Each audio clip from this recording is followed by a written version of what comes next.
Question number three, Mr. Speaker, then. Two. Change it to Sorry? Gurrestone, sorry. Sorry, Gurrestone. Question number 2, Mr. Speaker. Minister, sorry, my fault. Thank you very much, Mr. Speaker. With your permission, I will answer questions 2, 4, 6 and 9 together.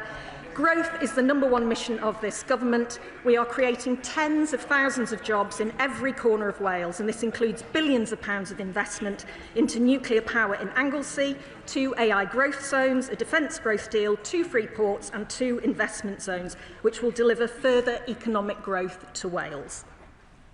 Gurrestone.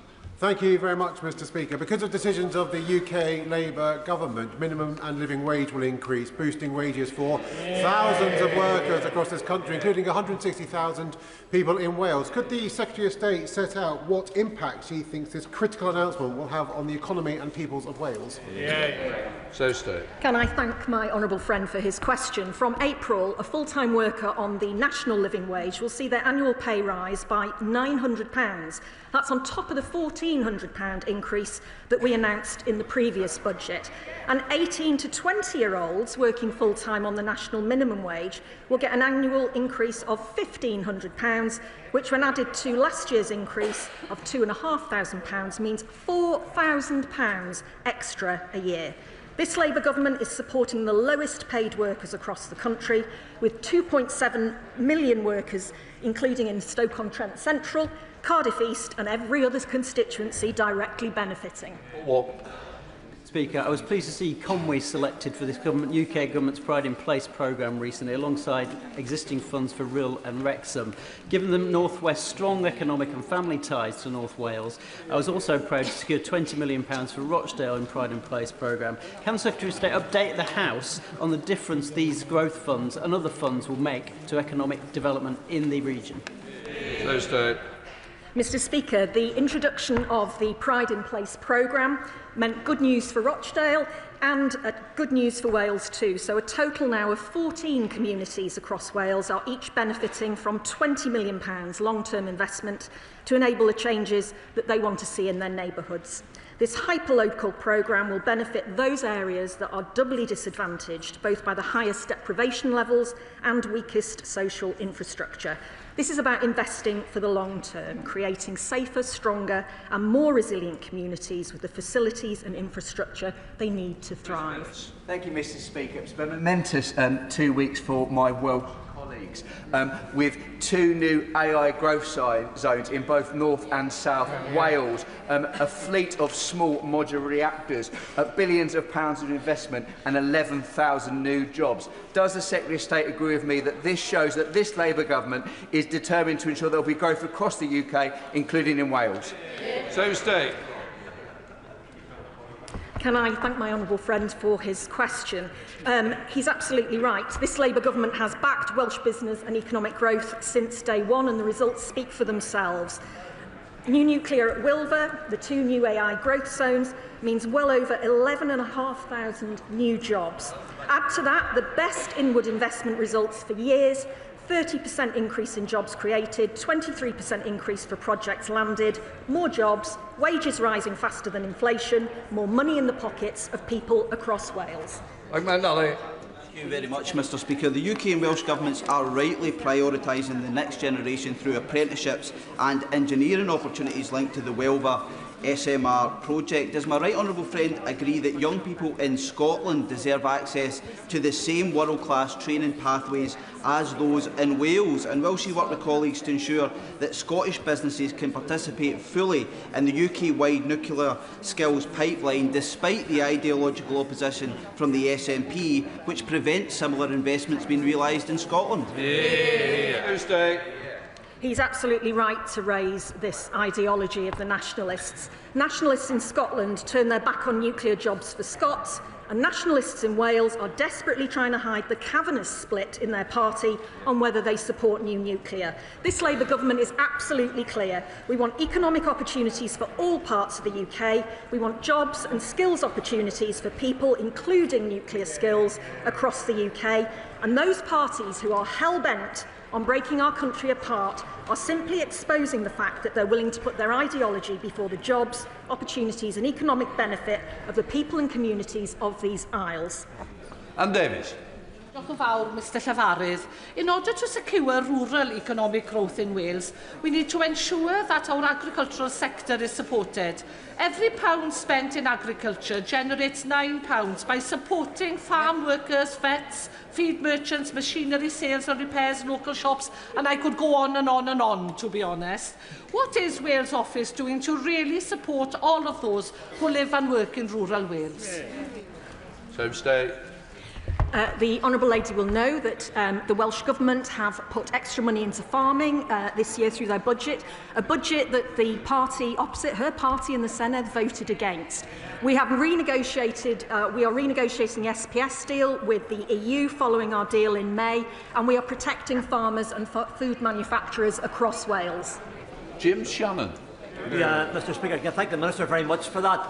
If we're going to improve economic growth in Wales, we can also do that collectively. We can do it with tidal energy, which Wales and Northern Ireland share the REC together. We can do it with wind turbines and floating wind turbines in the REC again. These are opportunities. We can make it the engineering for those in Northern Ireland, and Wales can do that as well. Does the Minister agree it's time for us to work together for this great United Kingdom of Great Britain and Northern Ireland? Always better together. The honourable gentleman has just set out very eloquently the case for the Union. The nationalists in front of him would break this country apart, ruining economic growth in this country. We are definitely all better together. Oh, they start there next one. Right, we now come to Shadow Secretary of State, Ms Davis. On Monday, it was delightful to observe the Chancellor and First Minister enjoying themselves in one of Wales's premier hospitality venues, but an invisible Secretary of State for Wales once again. It's this type of business that must be thriving if this government has any chance of achieving anything other than anaemic growth and growing unemployment lines. Mr Speaker, I inquire, if she'd been there, what the hospitality sector would have said about the minimum wage rises pressures, huge business rates and energy costs, tourism tax, NI hikes, and how it's strangling the economy in Wales, the bloated red tape and wanton spending from Labour-run Senedd as well. Britain outperformed growth forecasts this year. Growth upgraded from 1% to 1.5%, and it's on course to achieve the second fastest growth rate among G7 countries. The Bank of England has cut interest rates 5 times since the election. The positive impact our UK and Welsh Labour governments are having is clear in how the Welsh economy is changing. Last year in Wales, wages have increased faster than inflation, employment has risen, inactivity is down, and inward investment is up. Ms Davis. So clearly something more important than economic growth in Wales came up for Labour's Welsh office. Can the ministers explain? And yet the biggest rise in unemployment in the UK was in Wales of 1.4%. Frankly, no surprise. Their joint refusal to build the M4 Relief Road, the North Wales main line, is not exactly matching the world-class infrastructure boast from the Chancellor at the summit. So, Mr Speaker, I ask, amongst the hobnobbing and backslapping, did any ministers there spare any thought for the desolate owners and workers of businesses in tatters in Monmouth and wider, and did they work on the arse for extra help to save their livelihoods? Well, there was a smorgasbord of questions there, I think. I will just say to her that her party wrecked the economy, starved our public services and exacerbated the cost of living crisis. Our Labour budget is reducing the cost of living, investing in public services and shrinking the national debt. which they increased whilst at the same time lifting thousands of children out of poverty that the Tories created. David Chabot, Liberal Democrat spokesperson. Thank you, Mr. Speaker. And I'd like to start by raising a point of order. The Secretary of State said that the Liberal Democrats were responsible for imposing the two-child benefit cap. That's simply not true. It was imposed by the Conservatives, and we've campaigned tirelessly against it ever since. Will she correct the record? It's your question now. Your question, please. This government keeps claiming that offshore wind will bring down bills for people in Wales and drive economic growth. But research from Greenpeace shows the opposite is happening. The Crown Estate is pushing up bills by running uncapped auctions that force energy companies to pay huge fees just to use the seabed. Those extra costs are added straight onto the energy bills of families and businesses across Wales, meaning Welsh households pay more, the profits are taken out of Wales, while the Crown Estate CEO pockets £1.9 million a year. Why is the government allowing the Crown Estate to drive up energy bills, and why won't they force the Crown Estate to manage Welsh natural resources in the public interest rather than their own? Every Wales questions, the honourable gentleman turns up and starts talking about how he doesn't want infrastructure built in Wales.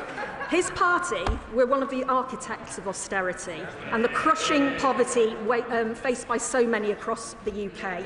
This Labour government has turned the page on their austerity legacy, bringing down energy bills, increasing the minimum and living wages for around 160,000 Welsh workers and scrapping the two-child cap. Sir Bull, Secretary. Minister.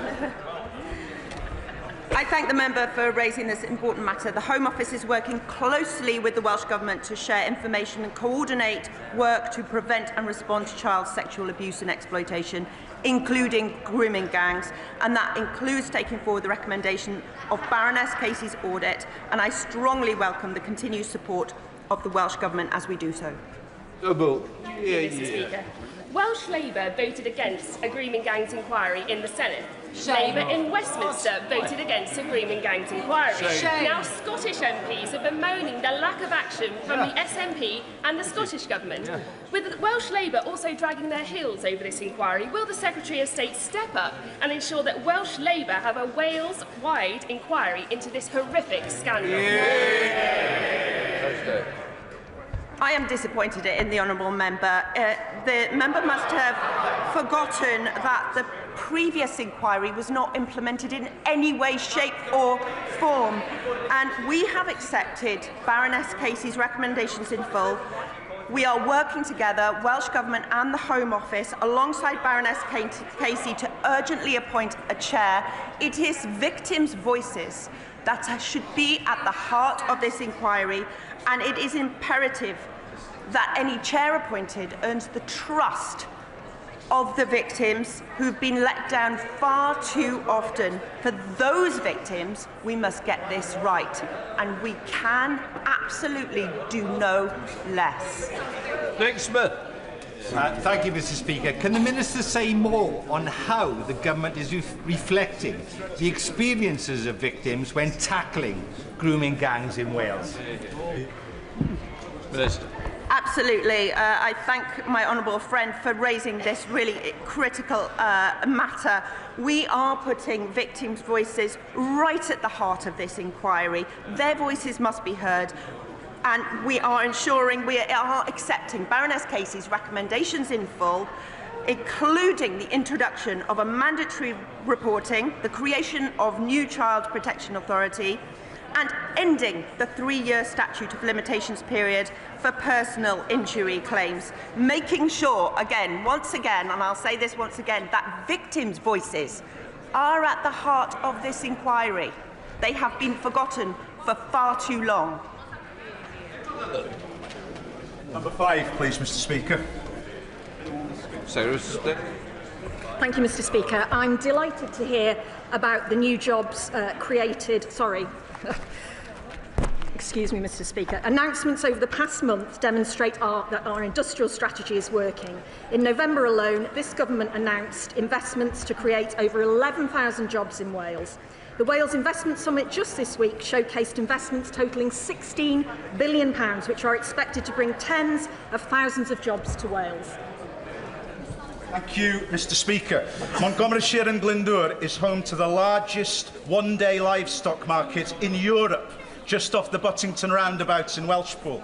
Will my right honourable friend join me in welcoming the 55 jobs that have been created within the last month alone on the Buttington roundabout? And would she consider joining me for a milkshake in one of the multiple places we could now get one together in Buttington? Yay. Secretary of State. I'm very pleased to hear of the new jobs created at Buttington Cross, and I'd be delighted to join him for a milkshake. Strawberry, please. Our landmark May deal with the EU included a commitment to a comprehensive SPS agreement, which we are now actively negotiating. This will reduce paperwork, delay and costs for Welsh farmers exporting their animals and produce to the EU. This government is backing our farmers and food manufacturers. Jamie Stone, are you standing or not? ONS reveal a scandal. Order. I did call Jamie Stone. Oh, I'm sorry. Don't worry. Mr Speaker, I'll be brief. We've heard about the benefits that small modular reactors can bring to Wales and indeed to England. Would the Secretary of State agree with me it'd be a very good idea if the Secretary of State and I invited Mr John Swinney to come to Dounreay to hear from the workforce how badly they want one up there? Minister. I absolutely do not understand why the SNP government are not willing to see the creation of jobs and opportunities for people in Scotland because of their ideology around new nuclear. Mims Davis, Shadow Secretary of State. Why, thank you, Mr Speaker. ONS reveal a scandalous 1,000 jobs are being lost every single day across the country, meaning Aston Martin is not immune from this government's economic recklessness and could soon be forced to make over 100 job losses because of the poor trade deal Labour struck with the US.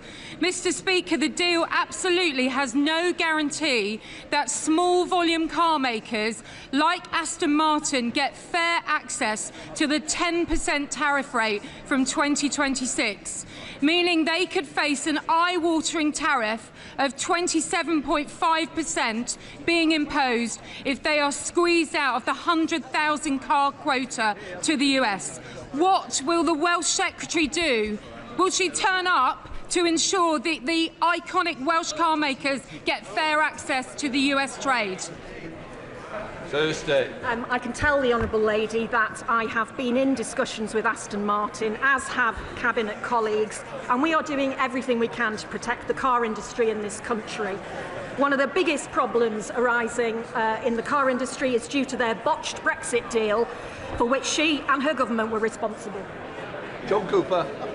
Question number 7, Mr Speaker. The Welsh tourism sector is thriving. Last year, British residents alone took over 7 million overnight trips to Wales. The Welsh Government's visitors levy could raise as much as £33 million a year across Wales to invest in communities and tourism if all councils were to introduce it. This is an excellent example of the Welsh Government leading the way. And as announced last week, a similar overnight levy will be introduced in England, allowing mayors to invest across their communities. Cooper. Mr Speaker, hospitality in Wales and across the United Kingdom is dying on its feet. It needs a shot in the arm. Instead, the bin-fire budget last week gave it a shot in the head. This is more money coming out of businesses, is it not? Minister. Quite the contrary. This will boost the economy by up to £33 million if all councils were to accept that across Wales. I don't think that will... The member going out should wait till 2 questions. Minister.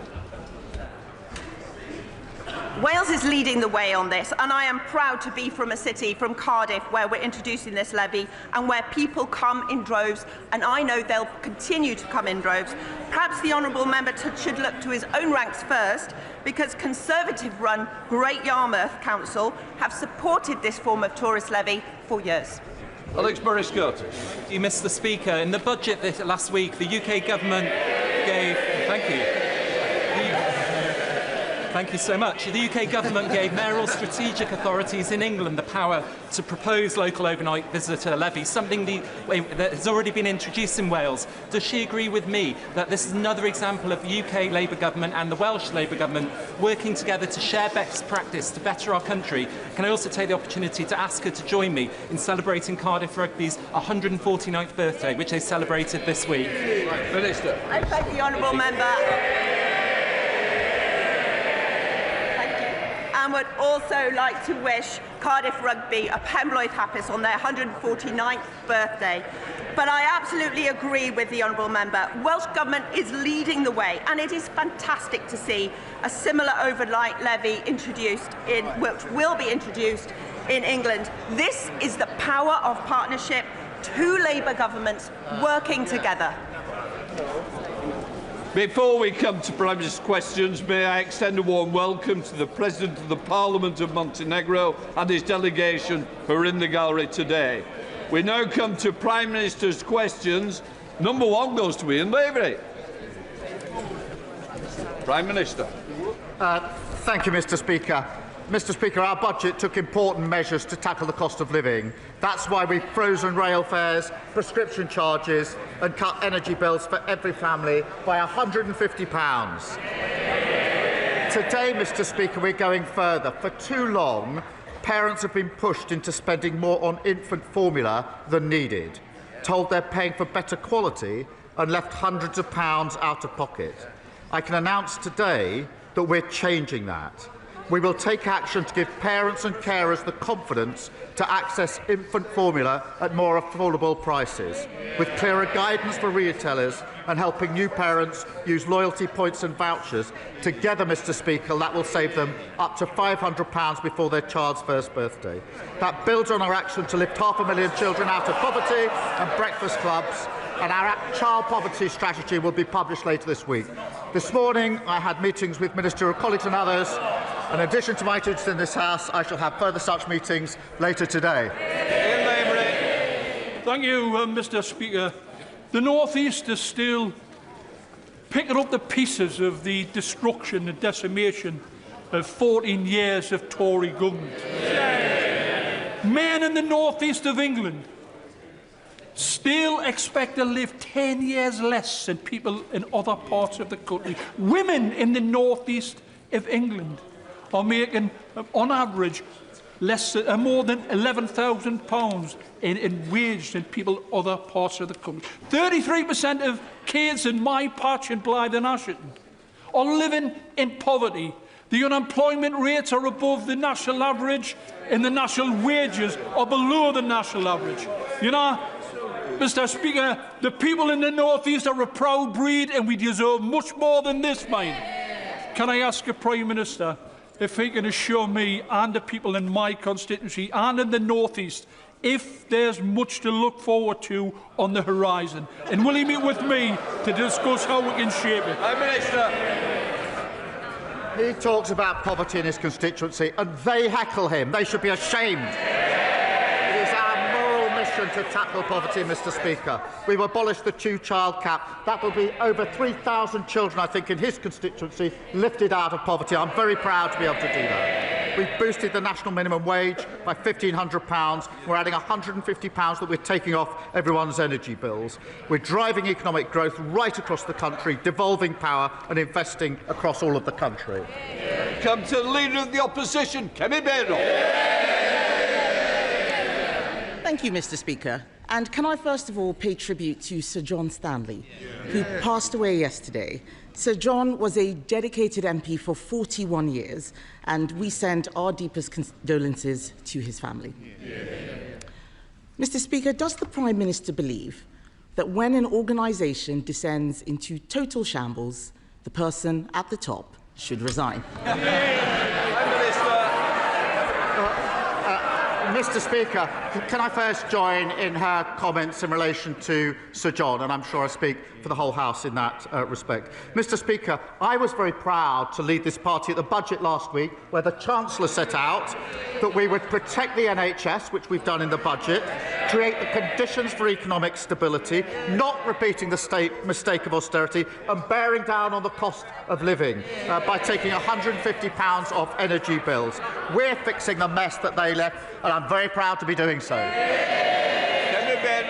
Mr. Speaker, he doesn't want to answer a question about taking responsibility because he likes to blame everyone else except himself, and so does the Chancellor. We now know that the head of the OBR was forced out for telling the truth, that the Chancellor did not need to raise taxes on working people.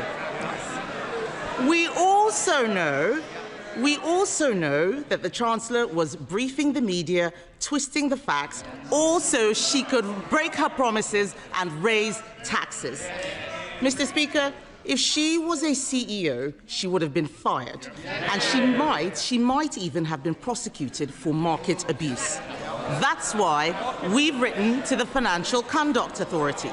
So will the Prime Minister ensure the Chancellor fully cooperates with any investigation? Prime Minister. She's completely losing the plot. She clearly didn't read. May I pay tribute to Richard Hughes and his leadership of the OBR? He made very clear why he stepped down, and I've made very clear my support of the OBR. But she says take responsibility. Under this Chancellor, Mr. Speaker, growth is up this year, defeating and beating the forecast. Wages are up, more since the general election than in 10 years of the Tories. We've had, I think, 5 interest rate cuts. NHS waiting lists are down. We've had record investment into this country. We're turning the page on their austerity and reckless experiment on borrowing. I'd compare that record to them every day of the week. Mr. Speaker, the Prime Minister talks about losing the plot. Let me read to him what his own cabinet members are saying, and I quote, "The handling of this budget has been a disaster from start to finish."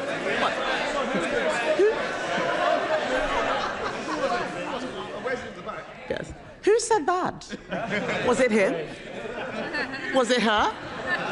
In fact, I think it was probably her, actually. It was probably the Chancellor. In fact, Mr. Speaker, one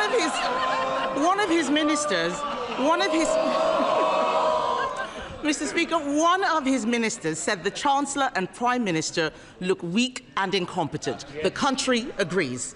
We know that there were endless Treasury briefings to justify raising taxes on hard-working people to pay for benefits. And those briefings had real-world consequences.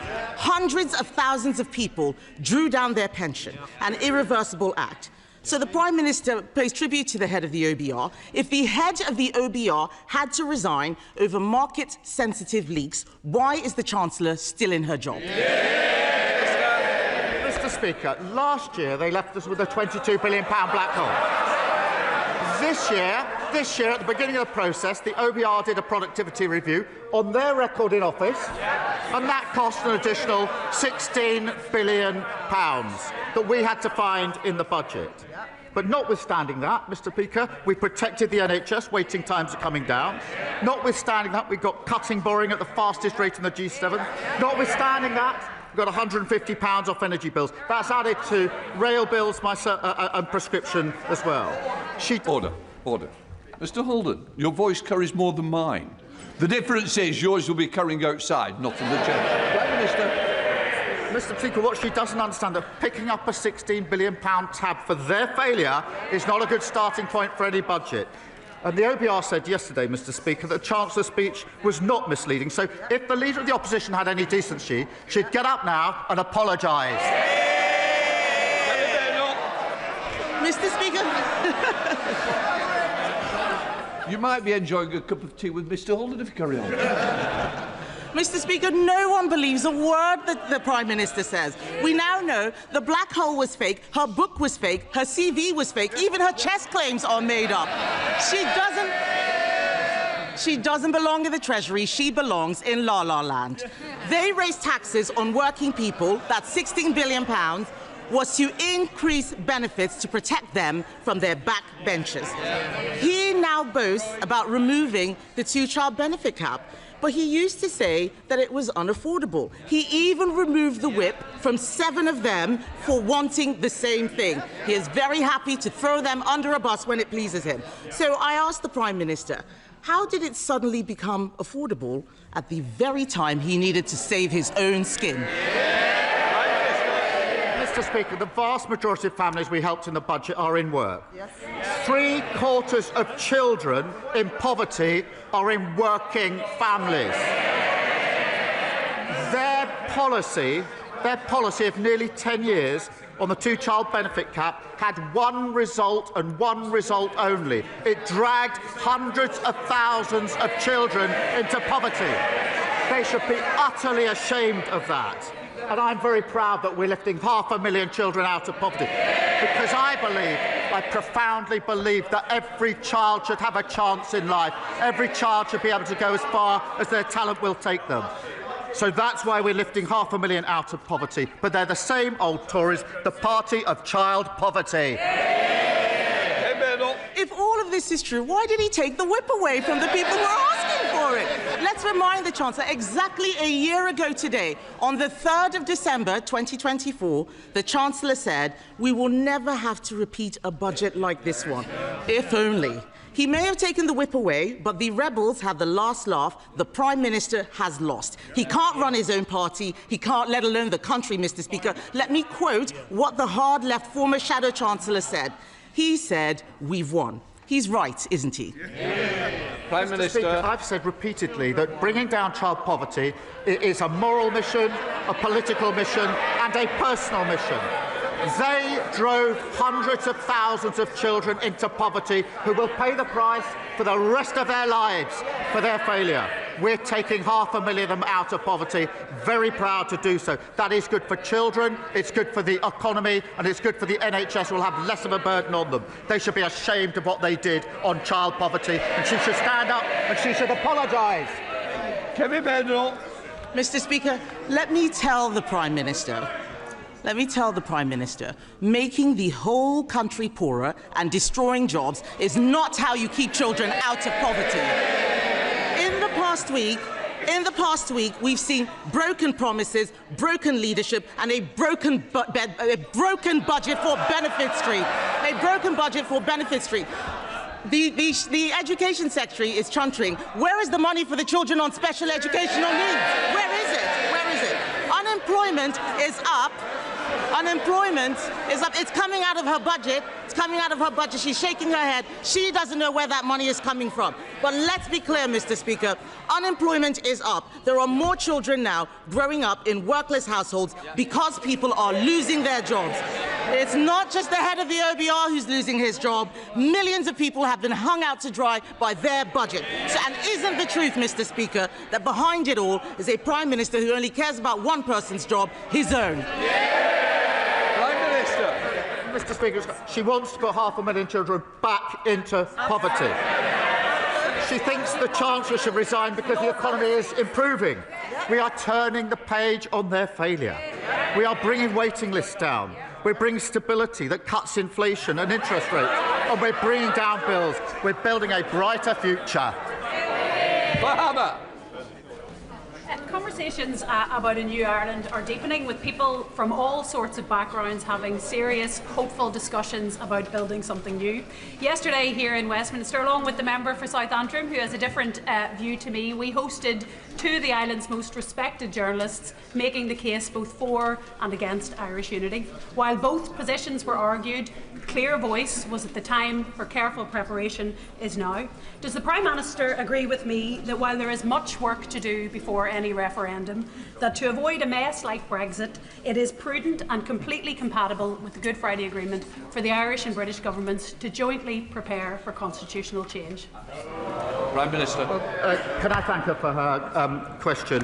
One of the greatest achievements of the last Labour government was the Belfast Good Friday Agreement, and we fully support that agreement, which brought peace and stability for Northern Ireland. It does, as she well knows, set out a process for future decisions, which under the agreement I support. And we are focused in working constructively with the Executive and others on all issues, including the record settlement under the budget for Northern Ireland. The Liberal Democrats, Ed Davey. Thank you, Mr. Speaker. Can I join the Leader of the Opposition in paying tribute to Sir John Stanley and sending our condolences to his family. I had the huge pleasure of working with him over a number of years on developing the relationship between our country and Korea, and he was always a true gentleman. Mr. Speaker, yesterday I was in Royal Tunbridge Wells, where tens of thousands of people have had no water for 5 days. This is now a public health emergency, and shockingly, it's the second time in just 3 years when South East Water have let down the people of Tunbridge Wells badly. Parents are queuing up for bottled water for their kids. Pensioners are relying on neighbours to fetch some water for them. Businesses have closed down. Schools and GPs have been forced to shut. South East Water said it would be sorted on Monday, then yesterday, and today it still hasn't been sorted. So will the Prime Minister convene COBRA? Does he agree that it's time for him to get a grip of this crisis so it is sorted? Well, can I thank him for raising this really important issue? And it is shocking for all the reasons he set out. And I too have heard South East Water say, as he rightly says, actually Sunday into Monday, Monday into Tuesday, and Tuesday into Wednesday, that they were sorting it, and they still haven't sorted, and there's really serious consequences. And we are bearing down on that, as he would expect, because it's such a serious issue. Sir Ed Davey. Prime Minister's reply and the actions of the Water Minister, but I do think the government will need to do more because South East Water have failed so badly. If I can turn to the budget now, Mr. Speaker. The Prime Minister's chief economic advisor has recommended a customs union with the EU as one of the most effective ways of generating growth, and we agree. So instead of hitting people with higher taxes in the middle of a cost of living crisis, will the Prime Minister change course in economic policy and listen to the piece of wise economic advice from his own economics advisor? Prime Minister. Well, Mr. Speaker, we are getting closer relationships with the EU on a number of fronts, including trade and the economy, because that is good for businesses across our country, has been welcomed by them. We'll continue down that path, but we do have clear red lines in relation to the single market and the customs union. So within those constraints, we will move closer. Dr. Becky Cooper. Mr. Speaker, gambling addiction is a serious public health harm, causing ill health and misery for millions of people in this country. The industry now spends £2 billion a year on advertising, often targeting vulnerable people and exposing our children to harm. Along with many members across this House, I very much welcome the Chancellor's announcement last week to tax harmful online gambling products. Would the Prime Minister agree with me, therefore, that to continue this essential work, we must now act to tackle harmful gambling advertising to protect the health of our children? Prime Minister. Well, I thank her for raising this, because she's right that harm from online gambling has surged. Mr. Speaker, NHS referrals are up 91% in the past year. The decisions we made in the budget mean investment in public services and lifting over 500,000 children out of poverty. But we are working with industry to ensure that adverts don't exacerbate harm.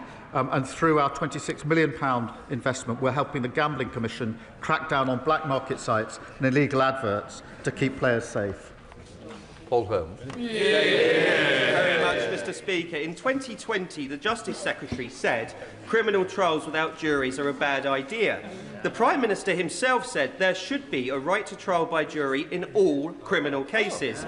Now they want to scrap them. Mr. Speaker, with a Chancellor who can't count and a Justice Secretary who's lost count of the number of people he's let out of prison, is it any wonder that the people of this country can't trust a single word this Prime Minister or government says ever again? Mr. Speaker, they left a broken criminal justice system where victims of rape and serious sexual violence are waiting 3 or 4 years for trial. Only this week I've heard further examples of 14-year-old girls and 16-year-old girls having to give evidence 4 years after the allegation. That is not justice for them, and I'm determined that we will deal with it. Now, as he well knows, of all criminal cases going to court, 90% have always been in the magistrates' court. 90%. 10% go to the Crown Court. Of that 10%, 7% plead guilty. That means that 3% of all criminal cases go forward for a jury trial. Not all of our cases. We are making changes, sensible changes, to ensure that we can make sure that victims get justice and it's denied under the failure that they left. Thank you, Mr. Speaker. I'm really pleased to hear many constituents tell me how much local NHS services have improved since this Labour government entered office. But some, like David Wootton from Atherstone, have faced long delays. He was told he'd have to wait 5 months for X-ray results from George Eliot Hospital, and he's not the only one. My constituents in North Warwickshire and Bedworth deserve better. Can the Prime Minister set out how he will go further and faster to get our NHS fighting fit again? Prime Minister. Can I start by saying I'm sorry to hear that David, her constituent, is waiting. We did take decisions at the budget to invest in the NHS and tackle waiting lists. And that is to help people like David. We delivered £29 billion extra investment into the NHS and scrapped NHS England to invest in the front line. We are opening, Mr. Speaker, 250 neighbourhood health centres to treat patients closer to home, and we've got over 5 million extra appointments being delivered. And waiting lists are down 230,000. They chunted, they absolutely destroyed our health service, and we're picking it up. They should be ashamed of themselves. Thank you, Mr. Speaker. My constituent Claire, she runs Claire Howard Jewellery in Fakenham, and she's just one of many small business owners who contacted me after the budget from last week. She was absolutely incensed by the style of the Chancellor, where she seemed to give the impression that she was reducing taxes on small businesses, when the exact opposite is the case. Claire's tax is going up on her shop, not coming down. So could the Prime Minister do Claire and many other shop owners the common courtesy of just admitting that their taxes are going up and not down? Prime Minister. He raises an important point. Let me address it. Because at the heart of this issue is that temporary business rate relief was put in during the pandemic by the last government. That was the right thing to do, and we supported it, but it was temporary relief. That is now coming to an end, and obviously there's a re-evaluation that goes with it. So what we're doing is permanently lowering the rates for leisure, retail and hospitality, but because of what the changes are, we're putting in transitional relief of £4 billion. That means there'll be a cap on increases for small businesses, and we're finding that by adjusting the burden between them and the online giants. But in the end, it's the temporary business rates coming to an end that we have to adjust through this policy. Oliver Ryan. Thank you. Thank you, Mr. Speaker. And I declare an interest as the chair of the All-Party Parliamentary Group on Multiple Sclerosis and as the proud son of a lifelong multiple sclerosis patient, and she joins us in the gallery today. Neurological conditions like MS or Parkinson's affect 1 in 6, but wait times for first and follow-up neurology appointments have increased by a huge 65% since 2020, risking delayed treatment and diagnosis at critical time. Now, I'm proud this government is bringing NHS waiting lists down, cutting emissions, investing in care and equipment. But will my right honourable friend, the Prime Minister, formalise these efforts and support an NHS modern service framework for neurology and get these wait times down? Prime Minister. Can I thank him for his question and for sharing the personal interest that he has in this. We are focused on bringing down waiting lists and making sure every patient receives the best possible care. As he knows, the 10-year health plan announced a new modern service framework to help rapidly improve care, and I'll reassure him we'll do absolutely consider whatever else we can do. And in the meantime, we're acting to improve neurology care and have cut wait time for care, neurology waiting times by over 15,000. Thank you, Mr. Speaker. Alison in Oxford is threatened with new service charges by her housing association Green Square Accord for shrubbery she happily cut herself for 22 years and a cleaning of a communal area that simply doesn't exist. Meanwhile, Rebecca's charges have more than doubled over the last 4 years with no explanation why. They are not the only provider doing this. It's a wild west out there. So will this government consider Liberal Democrat plans for a new regulator and a cap on these outrageous rip-off service charges?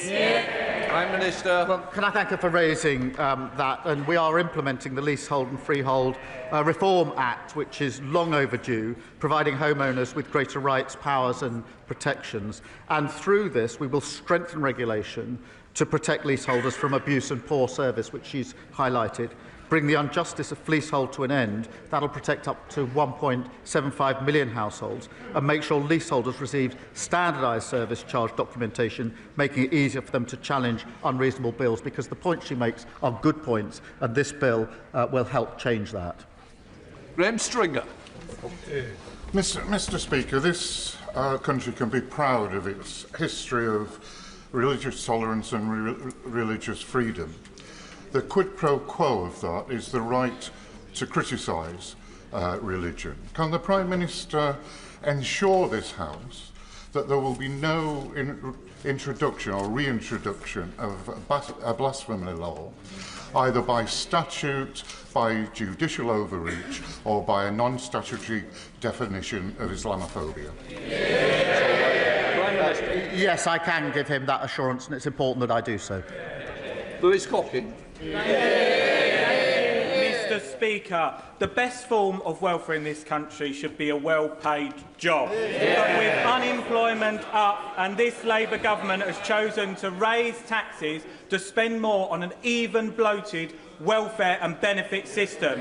Is the Prime Minister happy with the message that sends to my hard-working constituents in Broxbourne and constituents from right across the United Kingdom? We have a broken welfare system. Who broke it? Guess. The party opposite. We're bringing in reforms to change it and mend it. And what did they do? They voted against them. And under their watch, they drove up welfare spending by £33 billion, so we need no lectures from them on welfare.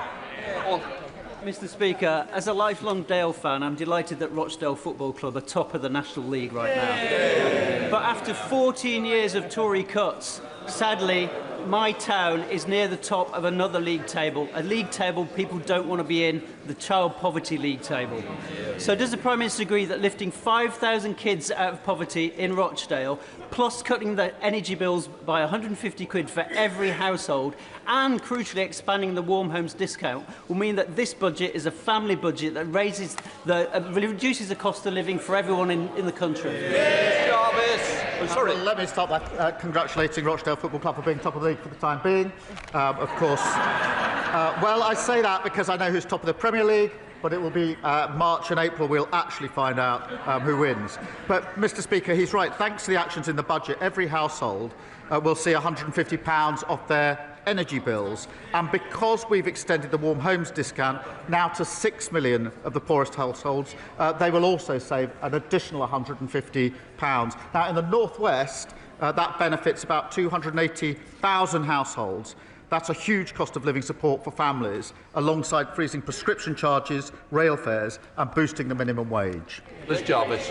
Thank you, Mr. Speaker. My constituent Tracy owns O'Brien's, a lovely cafe in the heart of Eastleigh. She works tirelessly to make it a success, but spiralling costs, including business rates, VAT and the hike to employers' national insurance contributions, mean she hasn't been able to take a salary for 4 months. David, the owner of Steamtown Brewery, and Jane, the manager of the Holiday Inn in my constituency, say their businesses will be impacted by the government's stealth tax on our high streets. They feel let down.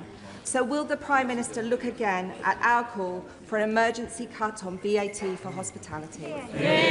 Prime Minister.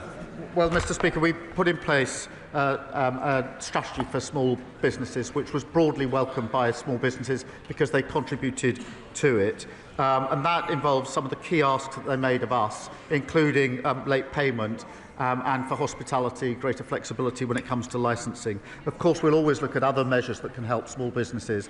We set out quite a lot of them in our small business strategy. Andrew Pakes. Thank you, Mr. Speaker.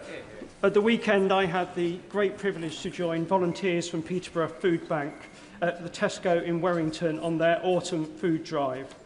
I'd like to put on record my thanks to my constituents and those of other honourable members who supported this Trussell Trust initiative over the last week. One of the most significant challenges my food bank have consistently talked to me about is child poverty. And even though the party opposite oppose our plans, nearly 9,000 children will be lifted out of poverty across Peterborough because of the decisions our Chancellor took in the budget last week. Does the Prime Minister agree with me? This isn't just the right thing to do for these children, it's an investment in our future and in our growth. Prime Minister. I thank him for raising this, and I was in his constituency just the other week, and we could see the impact that this measure would have on children. In Peterborough, as he says, 9,000 children living in poverty. In his constituency, 5,500 children living in poverty, and we are lifting them out of poverty, and that is the right thing to do. The party opposite shamefully dragged hundreds of thousands of children into poverty, and they will pay that price for the rest of their lives. They should be ashamed of themselves. I was recently the target of an AI deepfake video announcing my defection to reform. And as colleagues across the House will know, that's about as likely as reform moving from pub populism to a coherent programme for government. I'm delighted to reassure my Chief Whip and the House that I am and always have been a faithful Conservative. But does the Prime Minister agree with me that while satire has always been an important part of our politics, the rise of AI deepfake disruption is a serious threat to our democracy, and would he agree to work with me and cross-party MPs to frame some appropriate reforms as proposed by the recent Speakers' Conference to protect our democratic integrity? Well, can I thank him for raising that, and it is an important issue. We do need to work cross-party where we can on deepfake, on AI and other issues that need to be addressed. I had, I'm afraid, missed his alleged defection to reform. I wouldn't have believed it if I had seen it. But I have to say, there's a lot of them going. There's three ex-MPs have gone, I think, this week. They talk about leaks. That's where their leaks are going, to reform. And I saw a leak, talking of leaks, on the front page of the Financial Times this morning, where apparently the leader of Reform says he wants to merge with the party opposite and sit down here with them. An absolutely unholy alliance of austerity and failure. Elsa Blundell. Thank you, Mr. Speaker. This week I've been speaking to Tetrasil, warehouse workers at Tetrasil in my constituency, who have been given an appalling ultimatum in the run-up to Christmas: either sign a new contract with reduced pay and breaks, or lose your jobs. Can the Prime Minister advise me what action can be taken against rogue employers like Tetrasil, who take action against workers and seek to exploit them and undermine their rights? Well, can I thank her for raising this and for fighting hard for her constituents who are facing awful uncertainty, which is bad enough at any time of the year, is really bad at this time of the year. And our thoughts are with the workers and their families who are facing the uncertainty that she has flagged. Our landmark Employment Rights Bill will strengthen workers' rights and put them in a better position, including ending unscrupulous fire and rehire practices. But I thank her for fighting for her constituents. Shocker Adam. Thank you, Mr. Speaker. No religion, no theology, no philosophy is beyond critique or scrutiny, and we must protect freedom of speech at all costs. But Islamophobia is real. At least for Zainab Hussain in my city, who was run over not just once, but twice simply for being a Muslim. She survived. Not so lucky was Makram Ali, who was killed outside Finsbury Mosque simply for being Muslim. Not so lucky was Muhammad Salim, who was stabbed to death simply for being a Muslim. I would like to ask the Prime Minister that in opposition, a definition of Islamophobia was adopted. In government, it has been dropped. Can I ask what's changed? Prime Minister.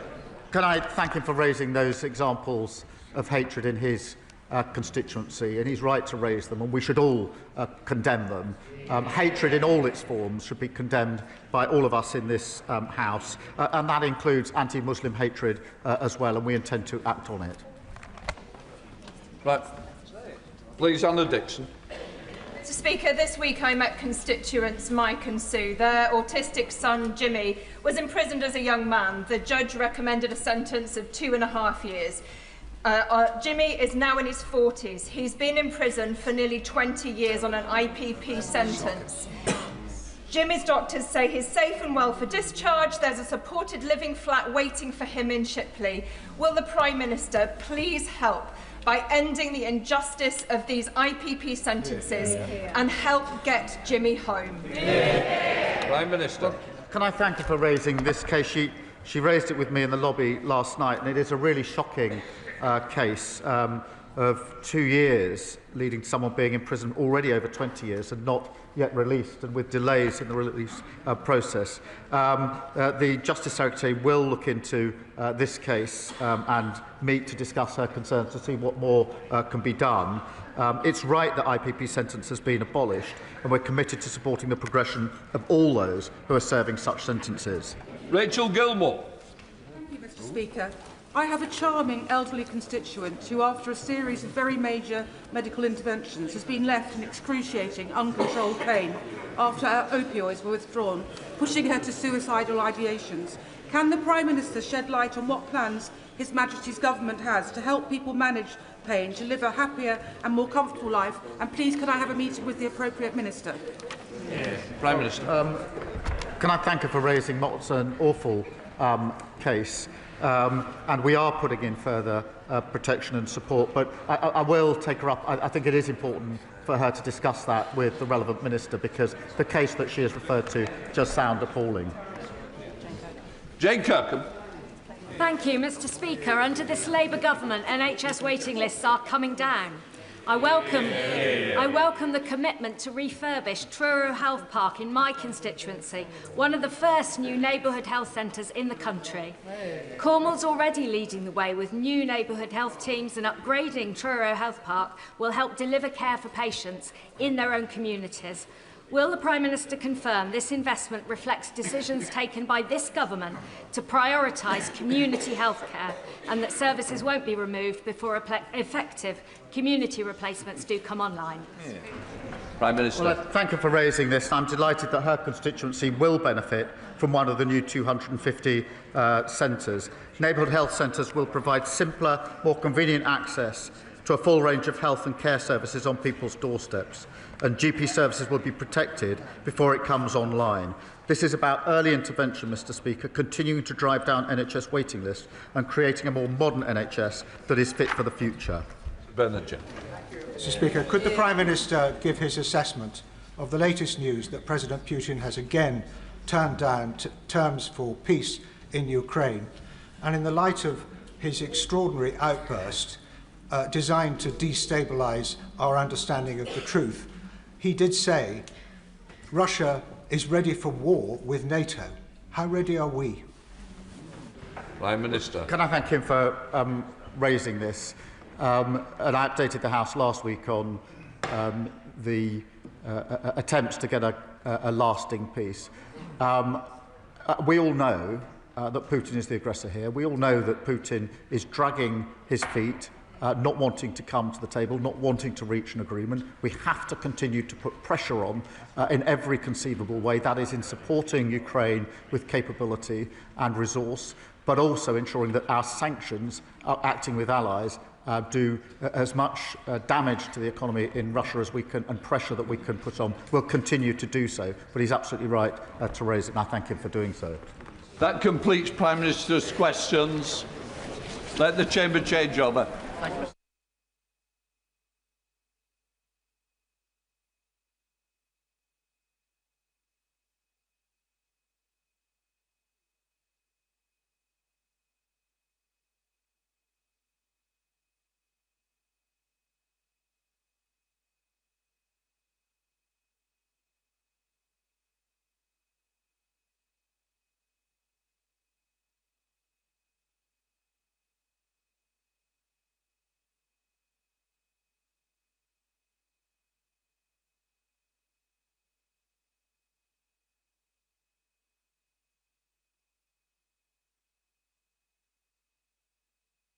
Right, we come to the first urgent question.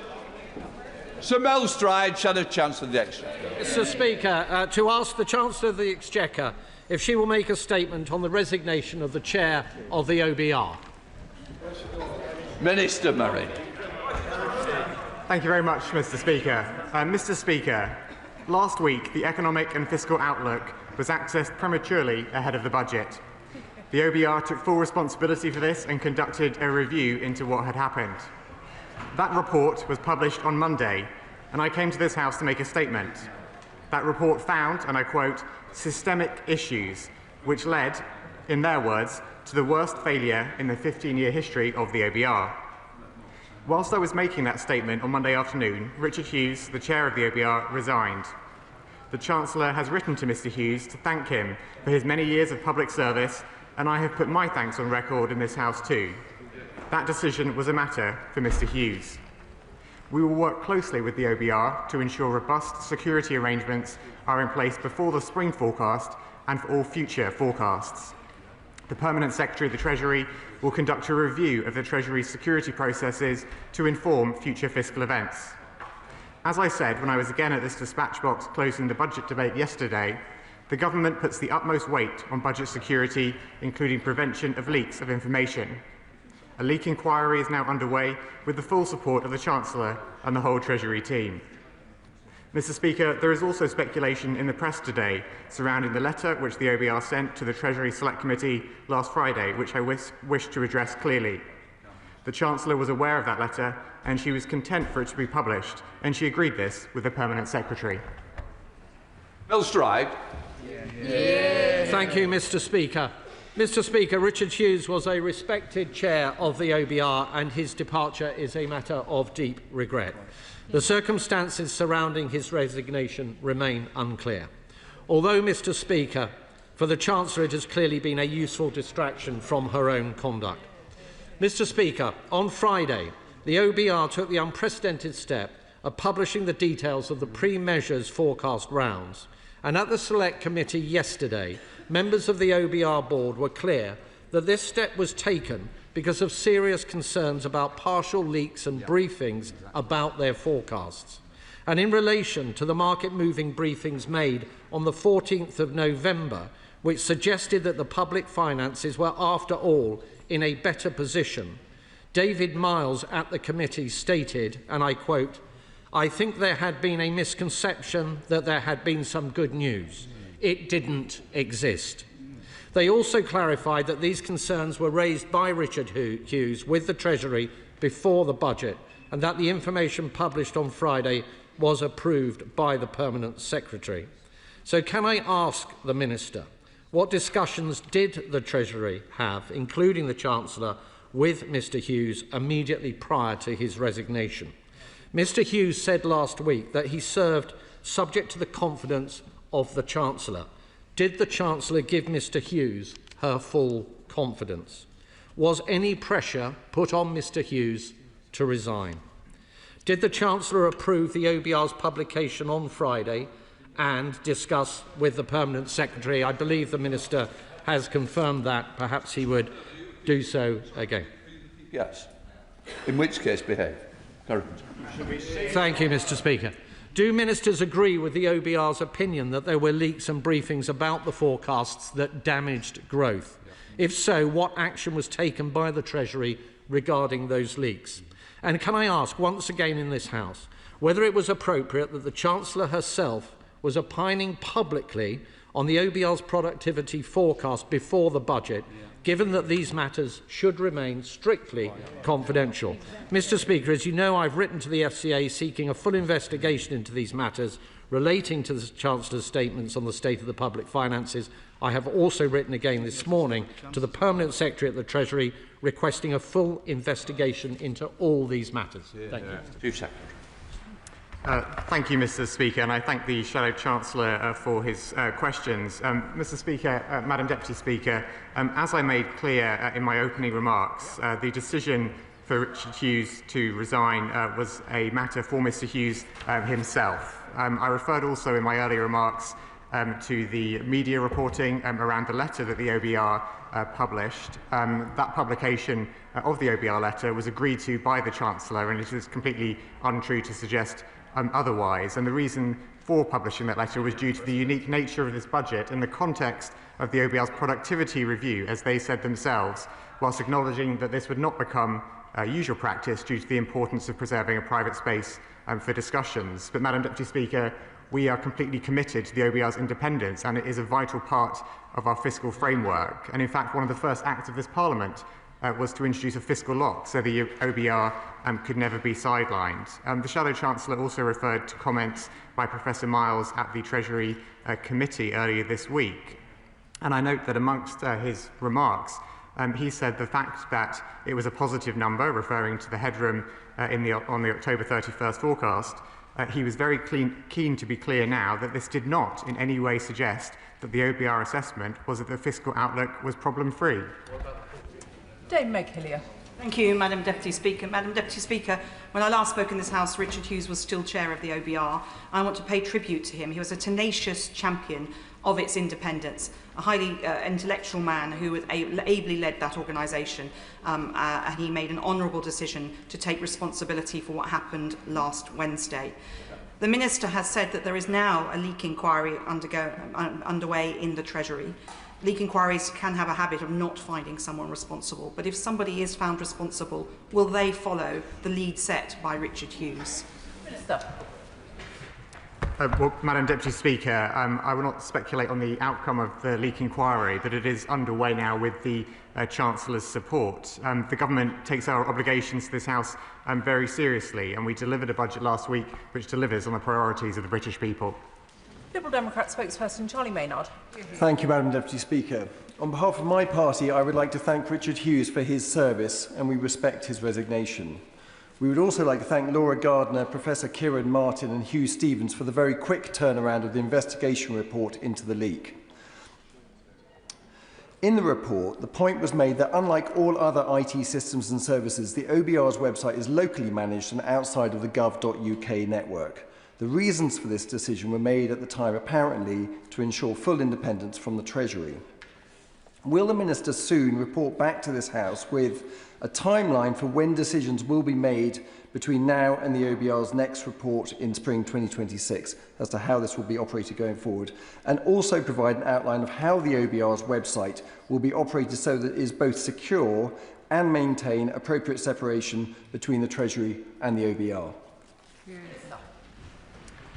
Madam Deputy Speaker, as I've made clear, the Treasury will be focused in the coming months on ensuring that we have stronger information security in the spring forecast and indeed for all future forecasts. The OBR, it's worth my adding, has had significantly increased funding in recent years. Since 2021-22, its budget has increased by 45%. And as an independent organisation, it has full discretion over how it uses its budget. Yuan Yang. Thank you, Madam Deputy Speaker. I join the chair of my Treasury Select Committee in thanking Richard Hughes for his service and commend him for taking responsibility for the security leak that happened under his watch. In the testimony the OBR gave the Select Committee yesterday, they described the 21 billion amount of absolute forecast-to-forecast changes that happens to their own pre-measures forecast. What that means, in effect, is that between every 6-month forecast, £21 billion on average is wiped off the headroom or added to the headroom on average. What this leads me to be concerned for, Madam Deputy Speaker, is how we can ensure long-termism in the fiscal institutions of the UK, despite this overall focus on headroom. Minister. Well, I thank my honourable friend for her question. And of course, the Chancellor set out how important it was to increase our headroom at the budget. We increased it to £21.7 billion, which is so critical for reducing the cost of borrowing and for protecting us against future shocks. As the Chancellor also announced at budget, the forecast that the OBR will produce in spring will not include an assessment of the government's performance against the fiscal rules, and the government will not respond to it with fiscal policy, but the OBR will produce a forecast in spring as would be expected. Father of the House, Sir Edward Lee. For what it's worth, I think the OBR has become too powerful, and we live in a parliamentary democracy, not a quangocracy, and the Chancellor alone should be responsible. But does he agree with this point, that in future all communications between the Chancellor and the OBR should be in deep private? That's the only way the system will work. And we never again want to have selective leaks. Can he promise that won't happen in the next budget? Minister. Well, Madam Deputy Speaker, the Right Honourable Gentleman and I disagree about the role of the OBR, because as a government we are committed to the OBR's independence and its vital role as a core part of our fiscal framework. And as I mentioned earlier, one of our first acts in this Parliament was to introduce the fiscal lock to ensure the OBR could never be sidelined in the way it was by the previous government. In terms of the private space between the OBR and the Treasury, the publication of the OBR's letter, which, as I mentioned earlier, was agreed to by the Chancellor, was due to the unique nature of his budget in the context of the OBR's productivity review. We acknowledge that it would not become usual practice due to the importance of preserving a private space for the conversations. Luke Murphy. Madam Deputy Speaker, can I share the remarks of my fellow members of the Treasury Select Committee in commending the work of Richard Hughes, and also for taking responsibility for what the OBR itself acknowledged was the worst failure in its 15-year history. One of the other things that Professor Miles also testified in front of the Treasury Select Committee yesterday, was, which the Shadow Chancellor failed to mention, is that the remarks of the Chancellor on the 4th of November were entirely consistent with the forecast that was set out by the OBR at the time, and was not as rosy a fiscal picture as the benches opposite now bizarrely claim was in place at the time. Does he agree? Minister. Well, I thank my honourable friend for his question, and he's absolutely right to point to some of the comments by Professor Miles at the Treasury Committee early this week. Indeed, there's been a lot of discussion in this place around the £4.2 billion of headroom that was identified in the forecast by the OBR on October the 31st, and our view of what that implied about the fiscal situation. And Professor Miles indeed said at the Treasury Committee that a number that was £4 billion in the pre-measures forecast is not inconsistent with the sentiment that this is a very challenging fiscal position. And it is because of that fiscal position that we made the choices that we did. Dame Harriet Baldwin. Thank you very much, Madam Deputy Speaker, and I welcome the fact that the Minister has just confirmed that a leak inquiry is underway at the Treasury, and will be paying close attention to that inquiry. Richard Hughes was an outstanding public servant, and he was truly independent. And will the Minister confirm that the person that the Chancellor nominates to this position has to be endorsed by the Treasury Select Committee, and that he will commit to someone of equal independence and stature being nominated to that position? Minister. Well, I thank the Right Honourable lady for her question, and as you'll know, the process is now underway for an external recruitment of the new chair of the OBR.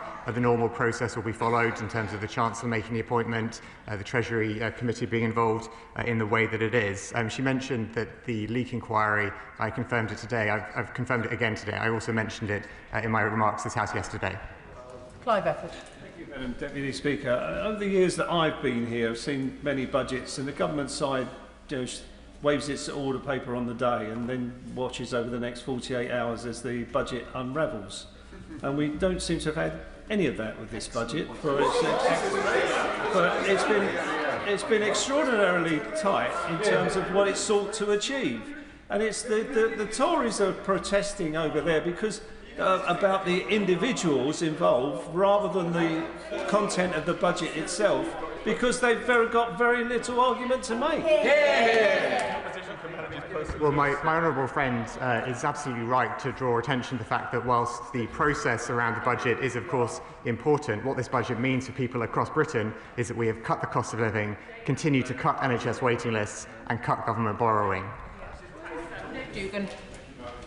The head of the OBR has taken responsibility and resigned, just like the Director General of the BBC took responsibility for that crisis and resigned. Given that the UK is now in the throes of a full-on fiscal crisis of the Chancellor's own making, both materially by removing £66 billion from the economy with no corresponding stimulus, and objectively by briefings, counter-briefings, screeching U-turns, leaks, and a profound lack of discretion over market-sensitive information.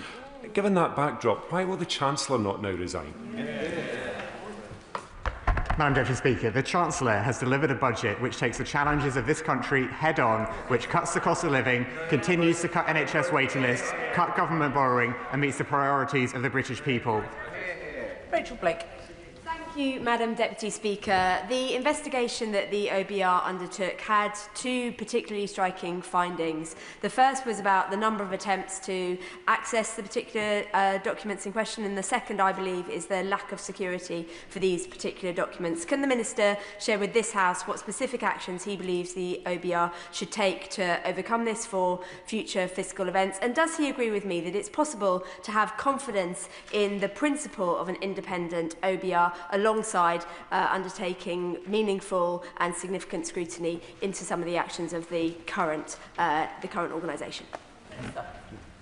Well, I very much agree with the sentiment in my honourable friend's question there, in that the OBR is a vitally important part of our fiscal framework, and indeed, as I mentioned earlier, one of the first acts we took upon taking government was to strengthen its role to ensure it could never be sidelined. And actually, it is precisely because we see it as taking such an important place in our fiscal framework that it's important that we maintain its integrity and trust as an organisation. And my honourable friend asked me what further steps the OBR will be taking. Well, we as a government will work with the National Cyber Security Centre and the OBR to take forward the recommendation that a forensic examination of potential premature access at previous fiscal events is carried out. I would add that there's no evidence of hostile cyber activity, but the findings of the OBR report indicated access at previous fiscal events, and that's a very serious matter that we will investigate.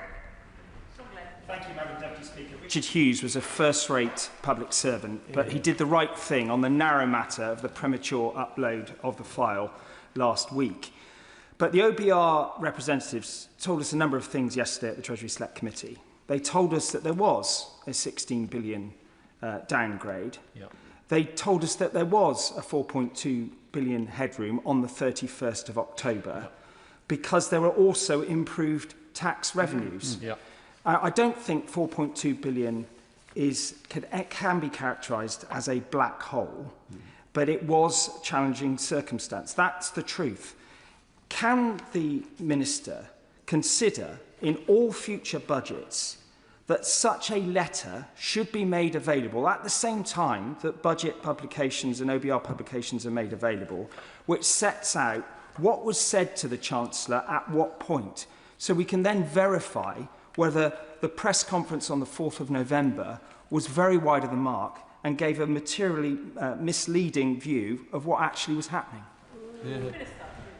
Well, I thank the right honourable gentleman for his question, and I would, as will be clear, I would agree with his remarks about Richard Hughes' contribution to public service.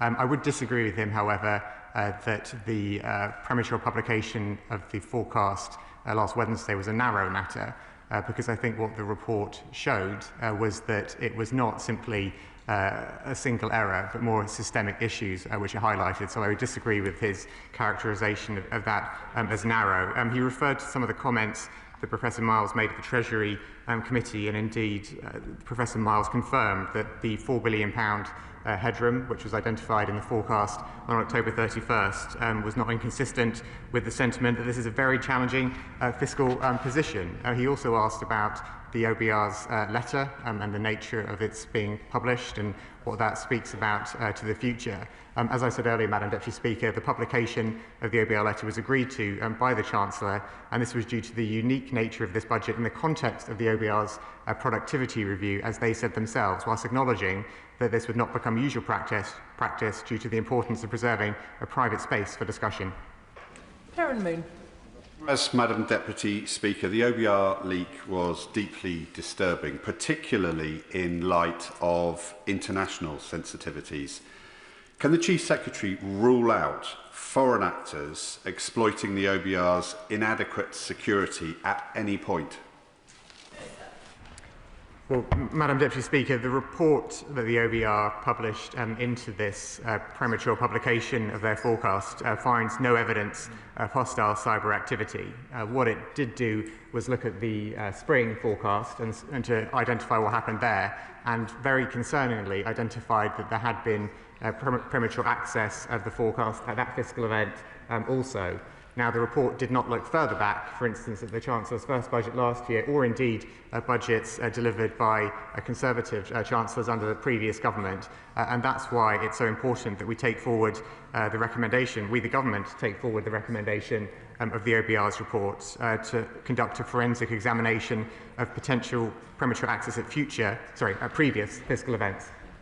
Sir Julian Lewis. Government seemed to be keen to maximise the gravity of the OBR's accidental leak whilst minimising the gravity of the Chancellor's deliberate leaks.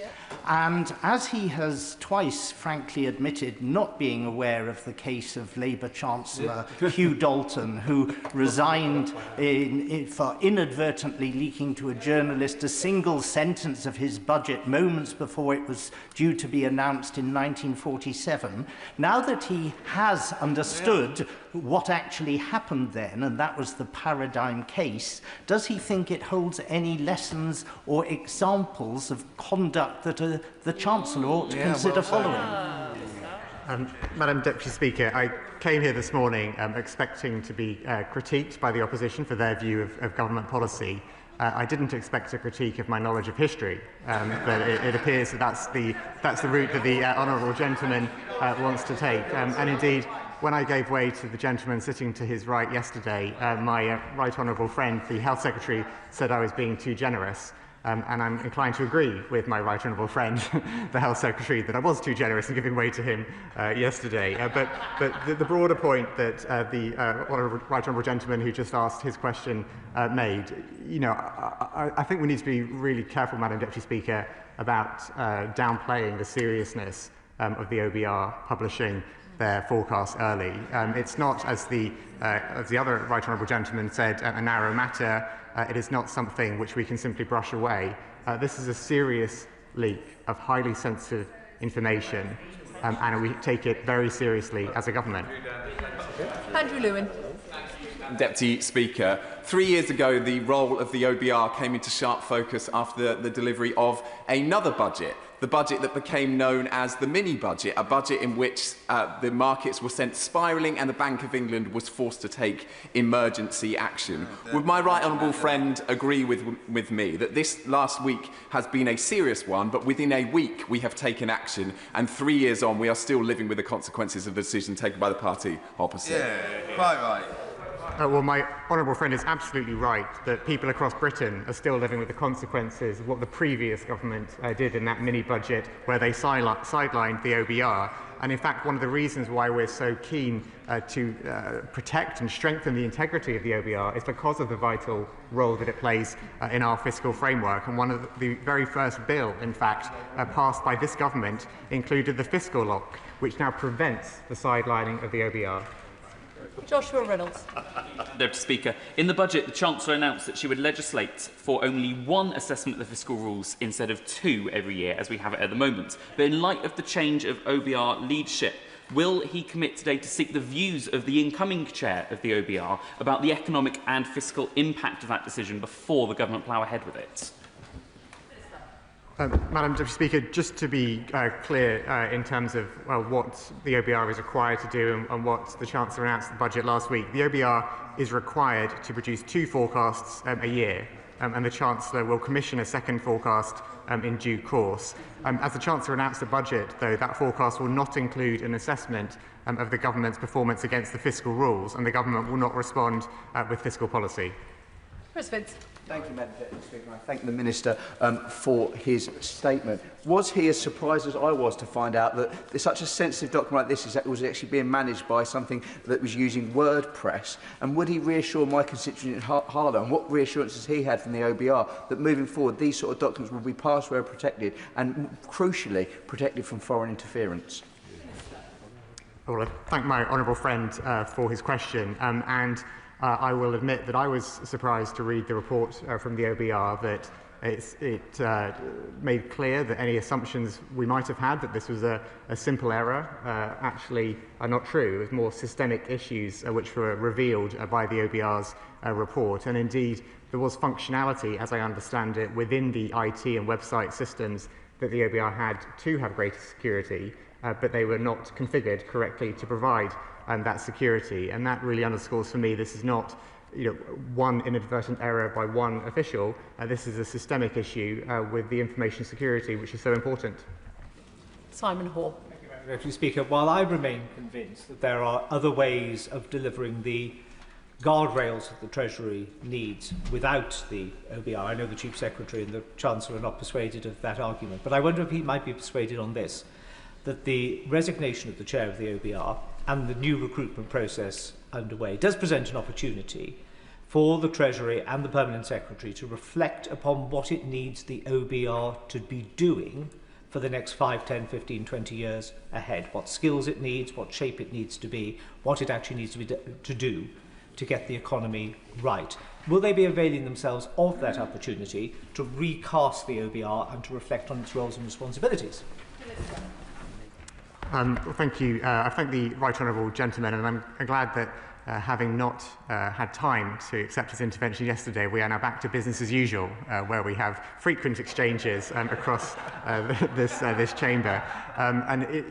We probably disagree, I think, in terms of the OBR's role, but I hope he would recognise the benefit of one of the changes the Chancellor has already announced about how the OBR will produce its, or how what the OBR will do in future, because whilst the OBR, as I said to another honourable gentleman a few moments ago, is required to produce 2 forecasts a year, the Chancellor has announced that that forecast will not include an assessment against the fiscal rules in the spring, because the government will not respond with fiscal policy. So that is a change which the Chancellor already announced at budget last week. Dr. Scott Arthur. Thank you, Madam Deputy Speaker. And I do find it rather curious that the members opposite have a lot to say about Hugh Dalton's budget in 1947, but so little to say about Liz Truss's just in 2022. Selective amnesia, exactly. It is very curious. But, Madam Deputy Speaker, my office, all the staff in my office very diligently followed the advice from the Speaker on cybersecurity around the threat of foreign intervention in our IT, and I think it's right that we do take all this seriously. But I'm not convinced, based on the reports we've seen, that the OBR had taken the same kind of steps to protect its own systems.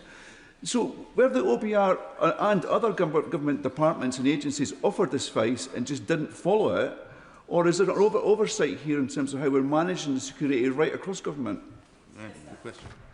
Thank my honourable friend for his question, and he's right to point out that whilst honourable members opposite seem keen to raise points of history, they seem to be rewriting history when it comes to the last few years of their time in office. But my honourable friend asked an important question about cyber security, and indeed the government is going to be working with the National Cyber Security Centre and the OBR to take forward those recommendations in the OBR report about doing a forensic examination of potential premature access at previous fiscal events. I should add, or reiterate rather, for the avoidance of doubt, that the report found no evidence of hostile cyber activity.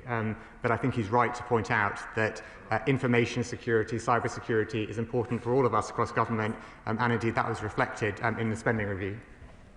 Sir Ashley Fox. Thank you, Madam Deputy Speaker.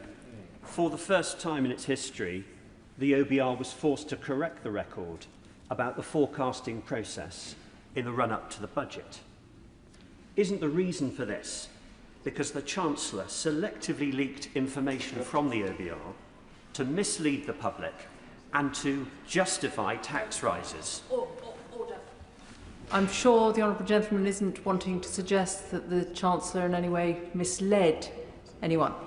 Sir Ashley Fox. Inadvertently. That's what he was doing. I'm grateful for your advice, Madam Deputy Speaker, and perhaps I could rephrase it that the Chancellor inadvertently misled the public to justify those tax rises.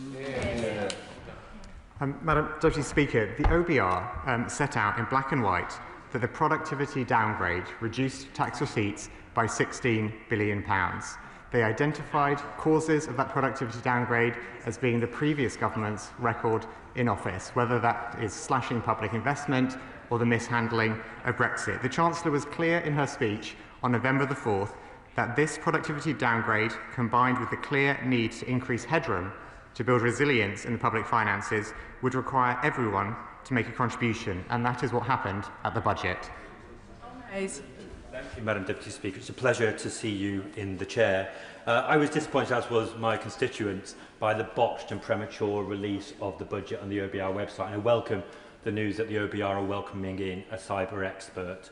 I sincerely hope it isn't the Leader of the Opposition who, as we know, has formed with accessing websites a little bit improperly, and after all, the Conservatives really couldn't do without her. But my question really is around the cyber security expert reporting back. When will the government expect to hear back, and can we have the assurance that in the interim the OBR have got their security systems into the shape that it needs to be in? Well, I thank my honourable friend for his question, and the government takes this matter very seriously indeed, and we will move urgently to take forward that recommendation of the report, working with the National Cyber Security Centre. And while cyber security is an important matter for the OBR and indeed all government departments and bodies all year round, the forecast is of particular market sensitivity, and it is particularly important to ensure that is kept without being published prematurely. And that's why we take what happened last week and what seems to have happened in spring and what may have even happened at previous fiscal events so very seriously. Final question, Jim Shannon. Thank you, Madam Deputy Speaker. Can I thank the Minister very much for his answers?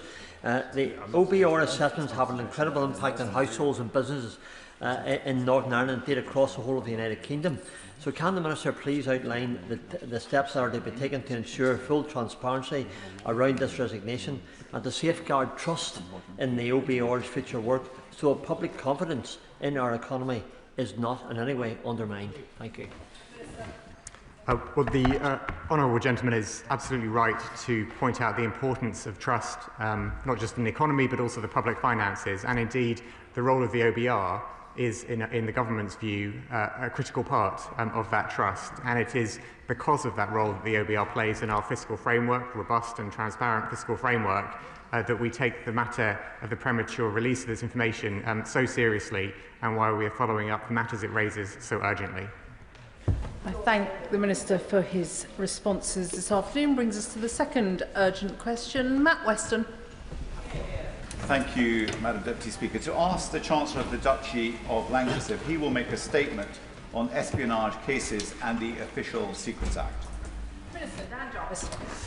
Madam Deputy Speaker, can I thank the honourable member for raising this urgent question following the deeply disappointing collapse of the prosecution case concerning two individuals charged under the Official Secrets Act of 1911. These allegations were hugely concerning, and we recognise and share the public and parliamentary frustration around this outcome.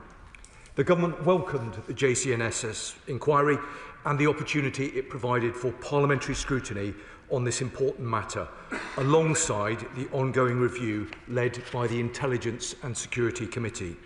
I'd like to take the opportunity to thank the Joint Committee on the National Security Strategy under my honourable friend's chairship for their diligent and rapid work.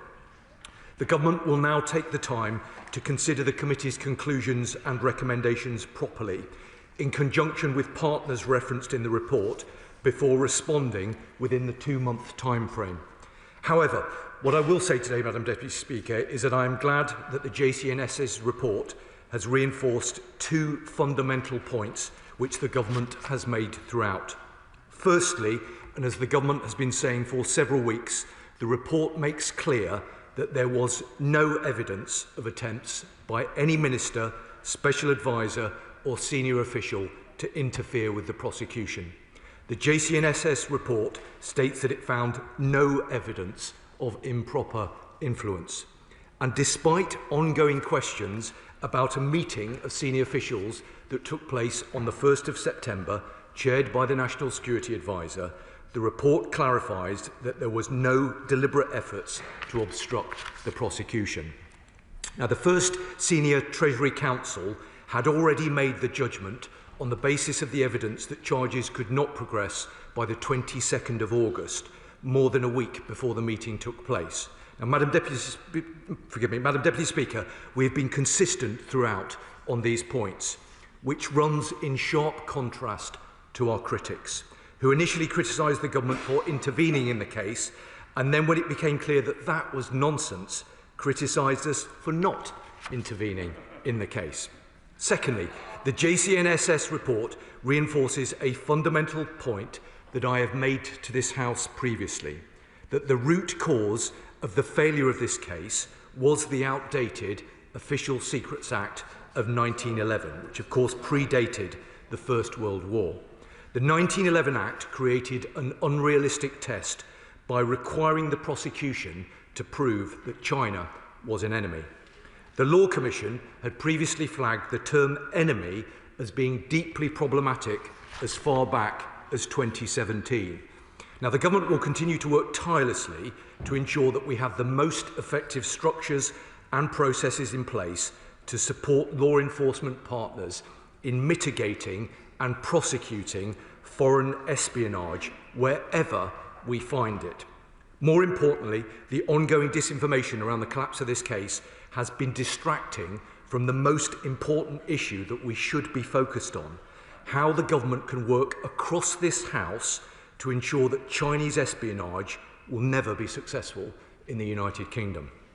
As the Prime Minister stated in his speech at the Lady Mayor's banquet on Monday, protecting national security is our first duty. This government will never waver from our efforts to keep the British people safe. That is why, on the 18th of November, I set out a significant number of measures that this government is taking to counter the threat that China and other state actors pose to UK democracy and society.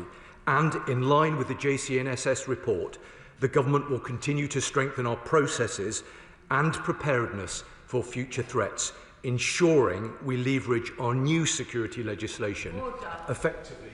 Order. Order. Order. The Minister will know that he should have restricted himself to 3 minutes for his response. That appears to have been 4 1/4. Matt Weston. I thank the Minister for his comments. Madam Deputy Speaker, I'd like to thank the Speaker for granting this urgent question, demonstrating the importance of parliamentary's security, safety and sovereignty. The case of alleged spying on behalf of China caused widespread concern amongst the public and the members of both houses. My committee, which is comprised of senior members of both houses, examined the timeline, actions and decisions from the government and the Crown Prosecution Service. Whilst this was a highly unusual inquiry for a committee to conduct, it was essential that Parliament examine the processes which led to the collapse of the case. Our inquiry found nothing to suggest a coordinated high-level effort to collapse the prosecution, nor of deliberate efforts to obstruct or circumvent constitutional safeguards. However, we did find a process beset by confusion and misaligned expectations, which at points can best be described as shambolic. There were systemic failures and deficiencies in communications, coordination and decision-making between the Crown Prosecution Service and the government. Indeed, the episode reflects poorly on the otherwise commendable efforts across the public servants to keep our country safe. Given the conclusions I have just set out, will the Minister give reassurances that the government will work with the CPS closely to ensure communications and processes are tightened up, particularly when dealing with cases of national security? Does the Minister acknowledge that the new National Security Act, whilst comprehensive, may not entirely cover low-level espionage activity, especially given the structural parallels with the previous legislation? And does the Minister finally agree that greater support should be given to the Deputy National Security Advisers and civil servants acting as witnesses in cases such as these to ensure top-level grip on cases with significant public exposure? Thank you, Madam Deputy Speaker. As Mr Speaker has rightly acknowledged, these issues require a great deal of scrutiny from Parliament, and the Government is absolutely grateful for the opportunity to engage and work closely with Parliament on these matters, not least because they do deserve and merit careful consideration, alongside decisive action by ministers and, of course, decisive action by senior officials as well. Now, the Joint Committee on National Security Strategy, led by the Honourable Member for Warwick and Leamington, plays a vital role in providing that appropriate scrutiny. And I say that not just as a Government Minister, but as a former member of his committee. I would also extend the same principle to the ISC for the important work that they do.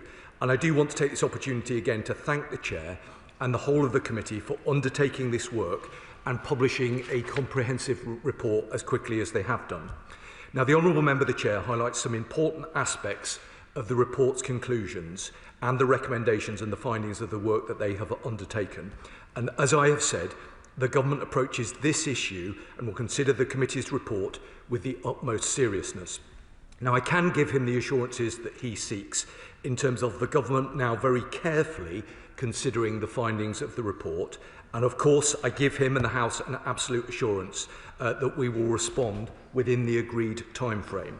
He mentioned a couple of other points which I would like to respond to briefly now, but happy to engage with him in more detail should he think that that be necessary.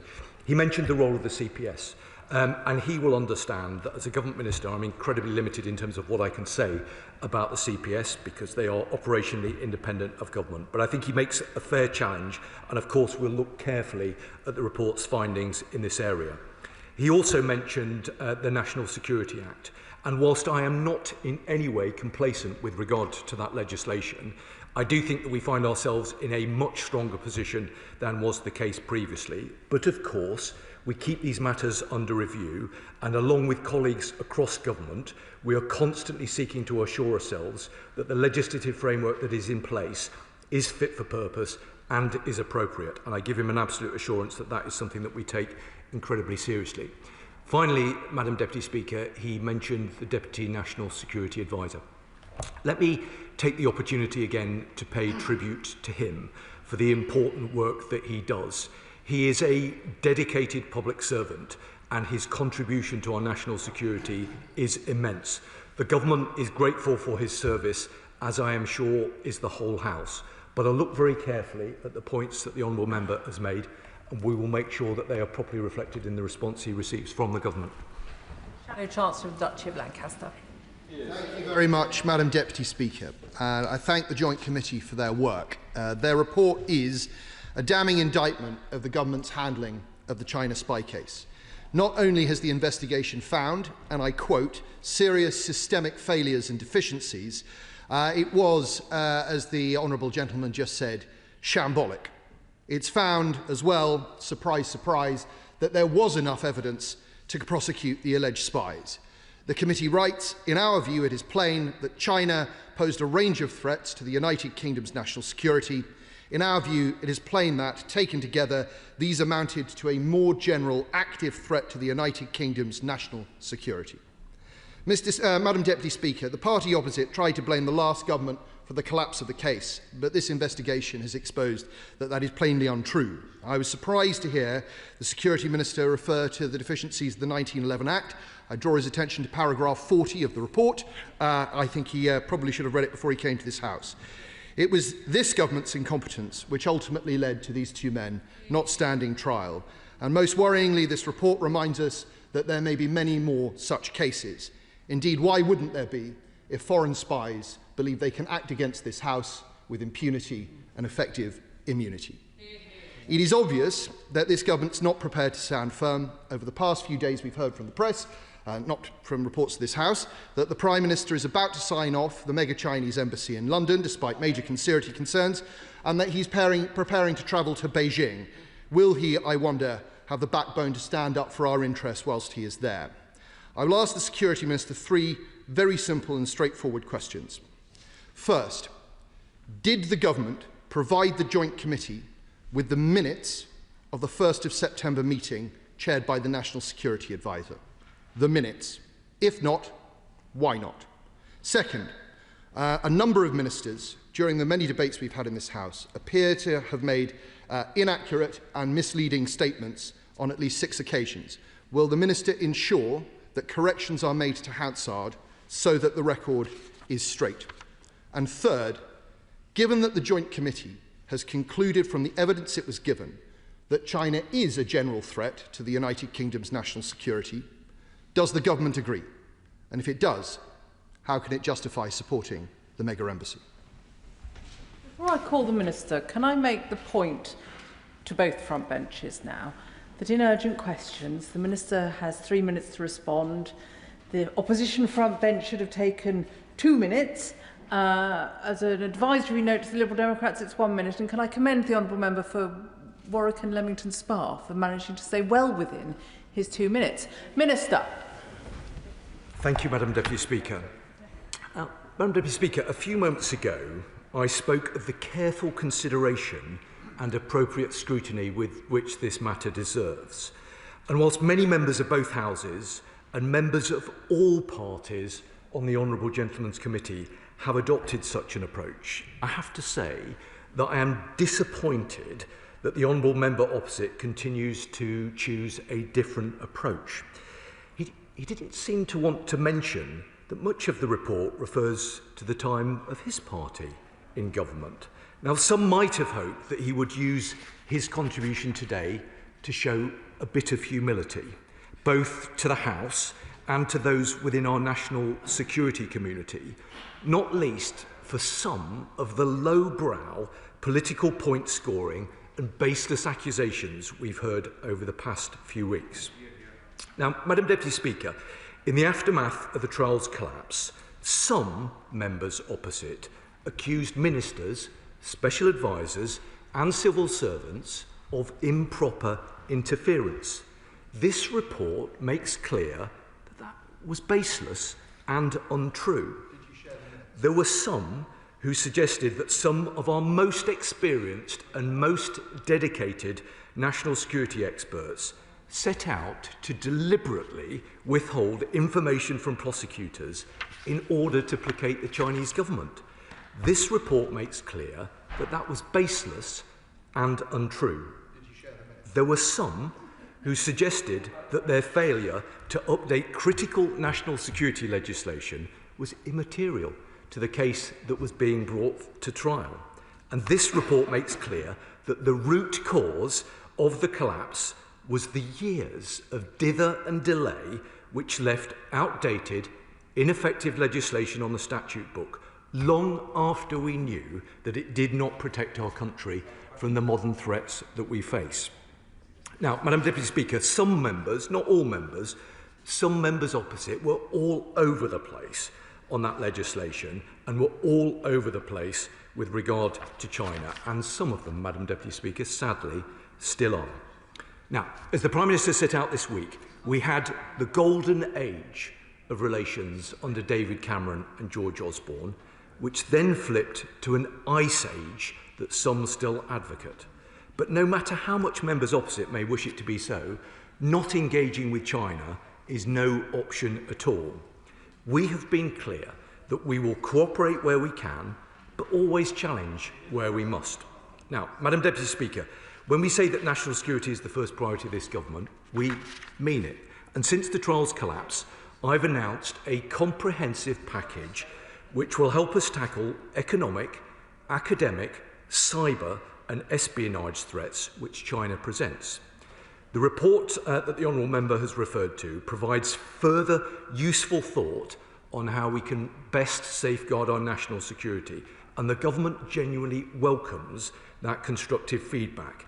And I look forward to engaging with the committee and with responsible members on all sides of the House as we continue how best to continue protecting our democracy and our nation.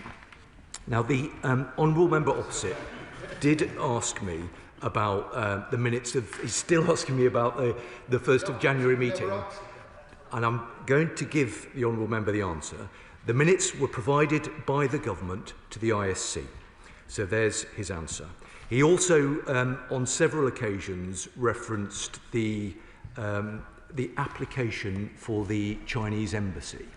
Let me say to him, for the sake of absolute crystal clarity, what the position is with regard to the embassy, and I think that that will be helpful to other members as well. As members will know, an independent planning decision will be made by the Secretary of State for Housing, Communities and Local Government by the 20th of January. Now, national security is the first duty of government, and it has been our core priority throughout this process. The Home Office and the Foreign Office provided views on the security implications of this bill throughout the process, and we have been clear that a decision should not have been taken until we had confirmed that those considerations had been resolved. The recent letter sent to MHCLG now confirms that all national security issues raised have been addressed. Should the planning decision be approved, the new embassy will replace the 7 different sites which currently comprise China's diplomatic estate in London. Derek Twig. Thank you, Madam Speaker.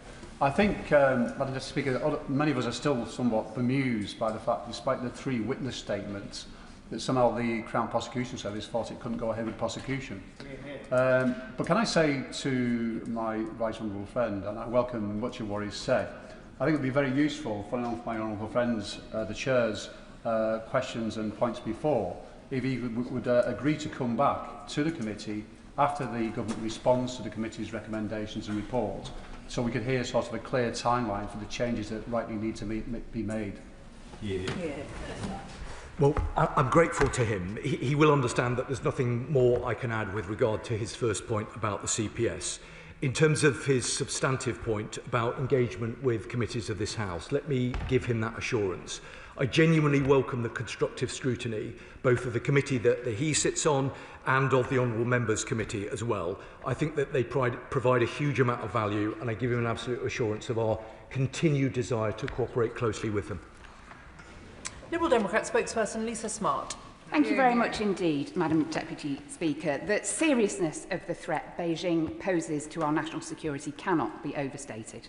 Any attempt from China to interfere in our democracy must be rooted out, and the government really should urgently implement the recommendations of the committee's report.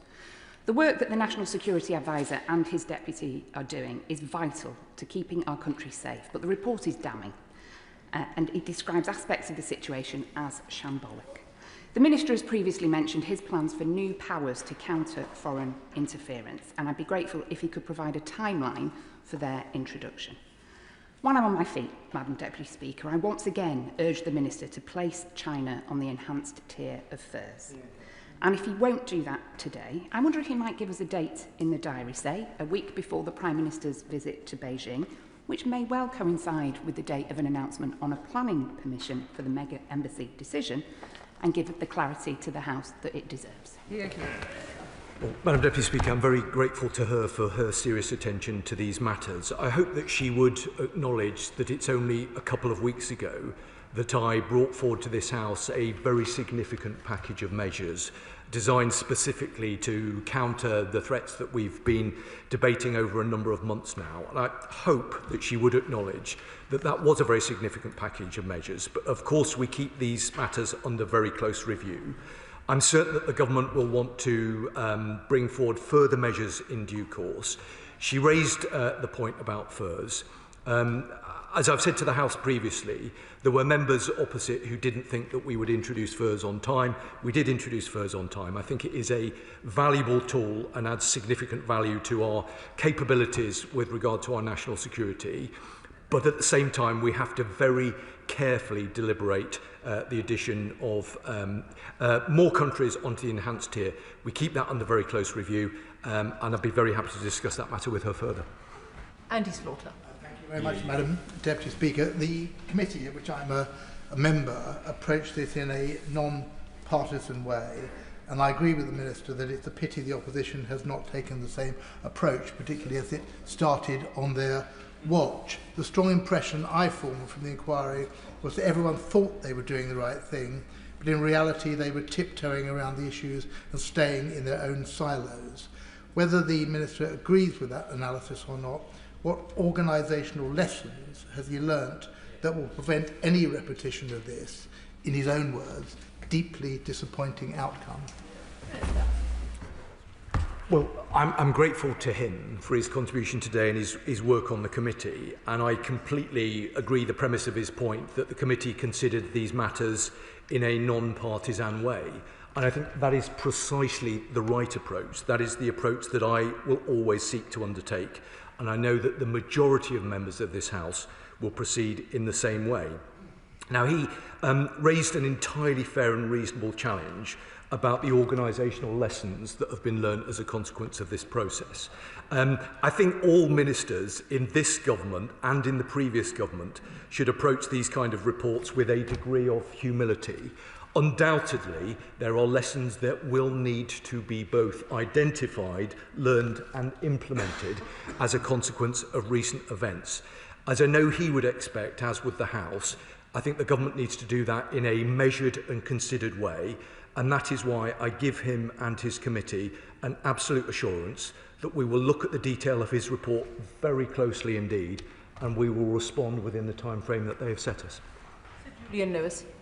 Having previously read out the relevant section of the 1911 Official Secrets Act in this chamber, I am pleased that the report concludes that the decision not to prosecute under its terms flies in the face of common sense. What also flies in the case of common sense is the government's previous position that China poses a range of serious threats but does not constitute a threat itself. Is that still the government's position? Well, the Right Honourable Gentleman knows that I always listen assiduously to what he has to say, given the experience that he brings to this House. He will, I am certain, have looked very carefully at what the Prime Minister said in his Mansion House speech on Monday evening. But on the off chance that he hasn't yet had the opportunity to do that, let me tell him and the House the essence of what the Prime Minister said with regard to China, because he very clearly set out the government's approach. He said that China poses real national security threats to the United Kingdom, but it's time for a serious approach to reject the simplistic binary choice, neither golden age nor ice age, so our response will not be driven by fear nor softened by illusion. It will be grounded in strength, clarity and sober realism. I agree with the Prime Minister, and I suspect most sensible members of this House do as well. Meg Hillier. Thank you, Madam Deputy Speaker, and I commend my honourable friend, the member for Warwick and Leamington, for steering this through his committee swiftly, sensitively and managing sensitive data. A great example of how the Select Committee corridor can really contribute to transparency for the public. And I look forward to the government's response on this. On that point, though, there are areas of sensitive matters that are not covered by the existing scrutiny committees of this House. And I hope that the Minister would, on the basis of this example, be an advocate in government for the establishment of a new committee that can cover the sensitive matters that are not currently able to have oversight because of their sensitivity. Good point. Yeah. Well, I'm grateful to her, and I completely agree with her assessment of the work that the committee has done. She's right. It is a great example of the work of a select committee that has constructively contributed a very significant amount of useful information that the government will now consider in great detail. Her second point about the creation of another select committee, I think she will understand if I say that that is above my pay grade. I would sort of gently point to the fact that the government wants to have a very good, close and constructive relationship with the ISC, and that might provide, it'll be for the ISC to take a view, but that may provide a forum for further parliamentary scrutiny on those matters. Mark Pritchard.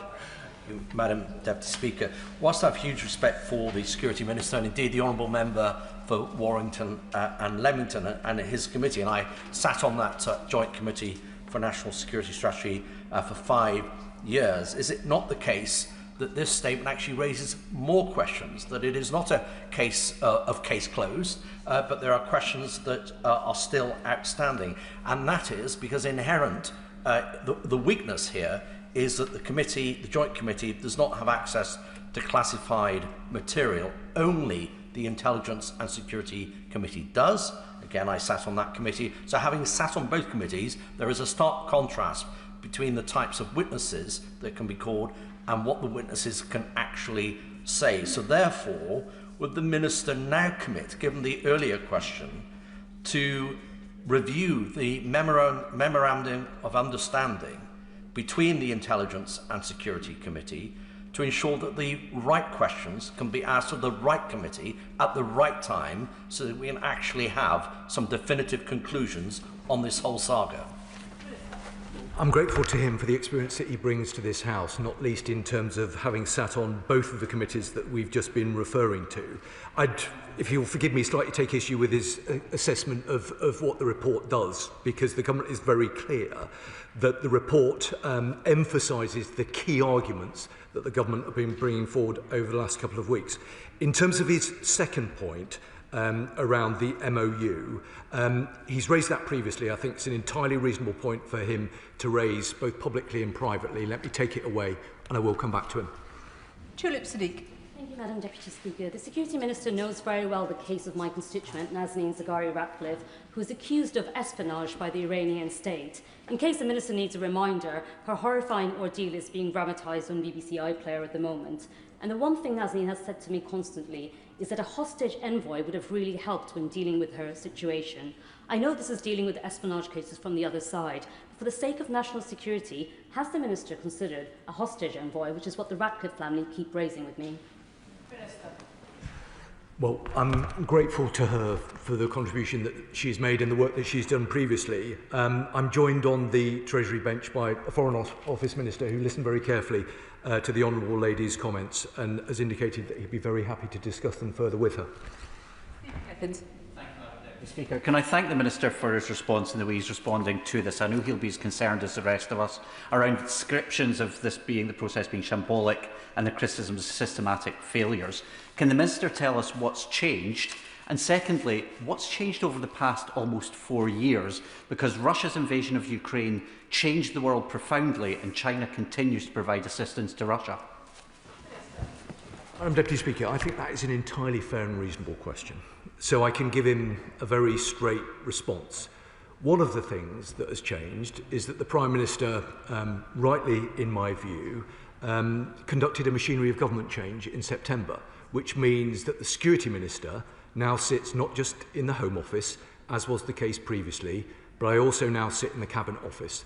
And the purpose of that machinery of government change is to ensure that we can more effectively coordinate national security policy and activity across government.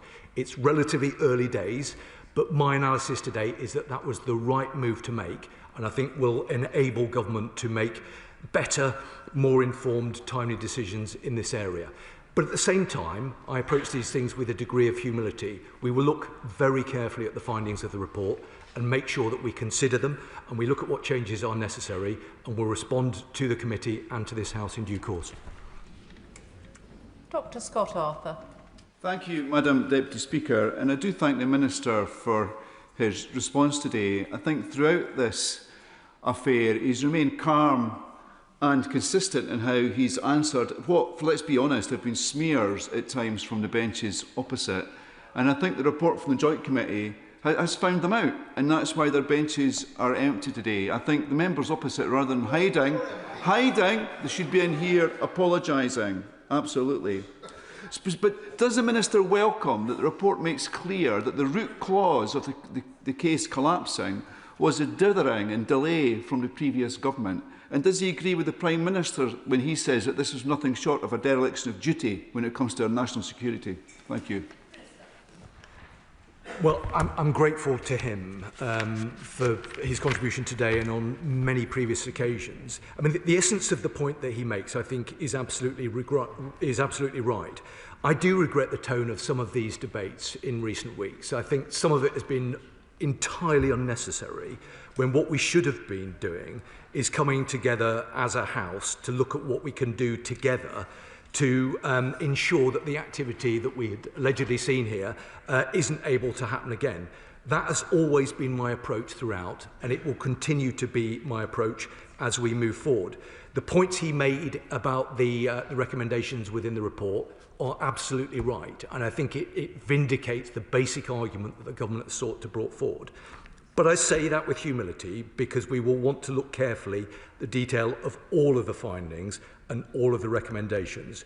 We will do that over the next number of weeks and we will take on board lessons where they need to be learnt. James Wild. Thank you very much, Madam Deputy Speaker. The report says that the National Security Advisor, Jonathan Powell, apparently had very limited engagement about the case. In contrast, one of his predecessors, Sir Stephen Lovegrove, who I worked with in the Ministry of Defence, said he would have expected to be involved intimately in the provision of government evidence. Why was Jonathan Powell, and Lord Hermer for that matter, who's described as being not proactive in the report, so passive on a matter of national security and alleged spying on members of this House? I honestly don't believe that that is a fair and reasonable characterisation of the role played by the National Security Advisor. The National Security Advisor is an extremely experienced and dedicated public servant who is dedicating his life to keeping our country safe. The Honourable Member, because he's a very well-informed and assured member of this House, will understand that there were specific restrictions placed on the Deputy National Security Advisor about what he could do and what he could say. Both the Deputy National Security Advisor and the National Security Advisor acted with integrity throughout this process, and I know that this House will be grateful to them for it. Thank you very much, Madam Deputy Speaker. In light of the important issues being discussed today on the concerning activities of China in the UK, can I ask the Minister what additional steps he is taking or planning to take to protect Hong Kongers, Tibetans and Uyghurs from any form of transnational repression? Well, I know that the Honourable Member takes a very close interest in this. I hope that he will have seen the very significant package of measures that the Government brought forward a couple of weeks ago. We take issues relating to transnational repression incredibly seriously. We welcome the report from another select committee of this House, which we've responded to. And through the Defending Democracy Task Force, we've conducted a review of transnational repression in our country. So I hope he sees that we take these matters very seriously. The notion that any state, whether it be China or anyone else, would seek to harm or to persecute anybody resident in the United Kingdom is totally unacceptable, and the Government has been consistent in making that point. Richard Tice. Thank you, Madam Deputy Speaker. This report by the Joint Committee on National Security is not only damning, it refers to systemic failures, shambolic communications being inadequate. But I'm struck by paragraphs 41 to 45, which calls into judgment calls into question the judgment of the Director of Public Prosecutions. The former independent reviewer of terrorism legislation, Lord Carlisle, described the decision not to proceed as inexplicable. And I think the committee itself, in paragraph 45, is gentle in saying that it's surprised by the decision not to proceed. So the question has to be asked, does the Government still have confidence in the Director of Public Prosecutions? Well, he will understand that as a Government Minister, it wouldn't be appropriate for me to make commentary about the performance of the Director of Public Prosecutions. The CPS, the DPP, are operationally independent of Government. But he will have heard me say that we approach these matters with a degree of humility, and that is the right approach. I would just gently say to the Honourable Member that he might also want to approach these matters with a degree of humility, given recent events in his own party. Cooper. Thank you, Madam Deputy Speaker. The Minister and I have clashed over Sun Tzu in the past, and the risk of riling him up again. Sun Tzu said that sometimes a strategic advantage is to be had by feigning weakness. Is it not the case that every day we fail to add China to the enhanced tier of the Foreign Influence Registration Scheme? It's not us feigning weakness, it is weakness. Yep. Very good.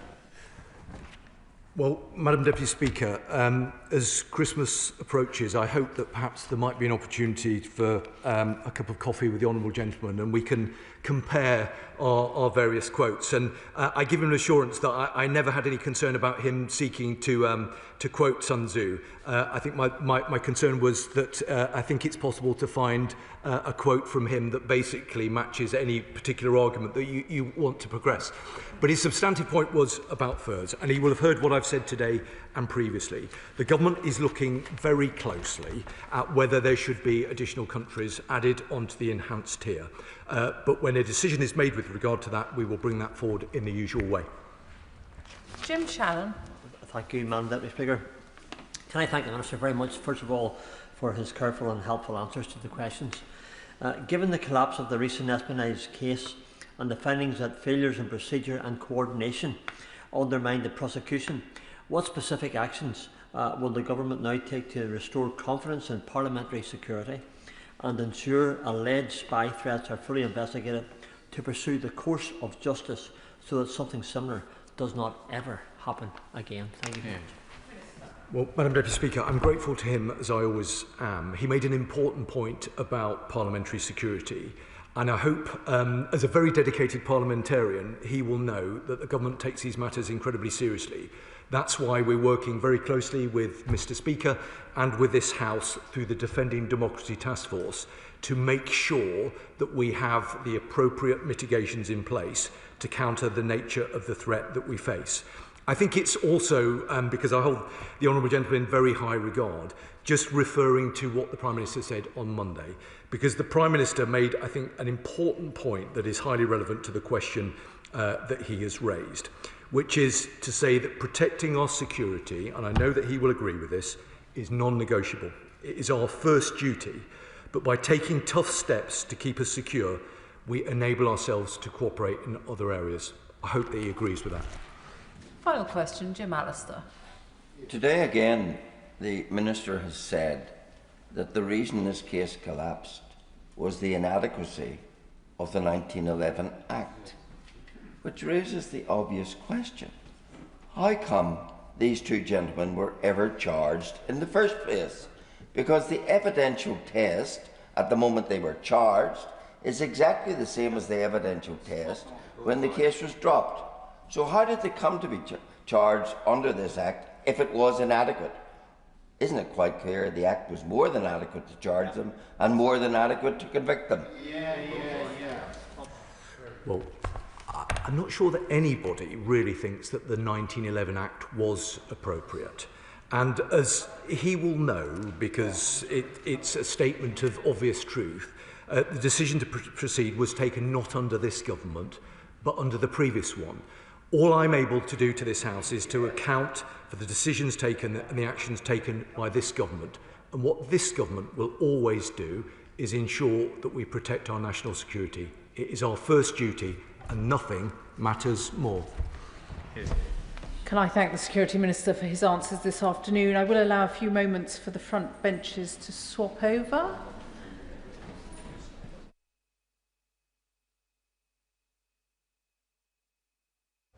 To the next business this afternoon, urgent question, Callum Miller.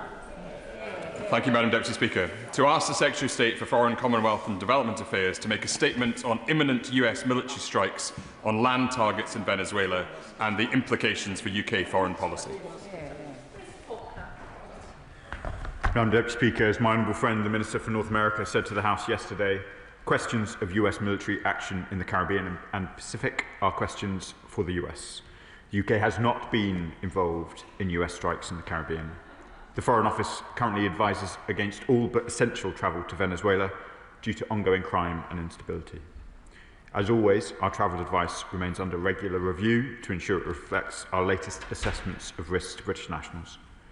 The UK stands with Venezuelan people in their pursuit of a fair, democratic and prosperous future. Nicolas Maduro's claim to power is fraudulent. The UK continues to call on the Venezuelan authorities to publish the results of the 2024 presidential election in full. This government announced sanctions against 15 more members of Maduro's regime in January. The UK will continue to work with our international partners to achieve a peaceful negotiated transition in Venezuela, which ensures that the will of all Venezuelans is respected. Callum Miller. I'm grateful that this urgent question was granted, Madam Deputy Speaker, and to the Minister for that answer. At oral questions yesterday, the Foreign Secretary and the Minister for the Americas both stated that UK was committed to upholding international law. Last night, Donald Trump announced that US military strikes against Venezuelan land targets would, and I quote, start very soon. Does the Minister believe that such an action would be legal? Over recent weeks, the US has acted with complete impunity in the Caribbean, conducting unilateral military strikes in international waters with no due process.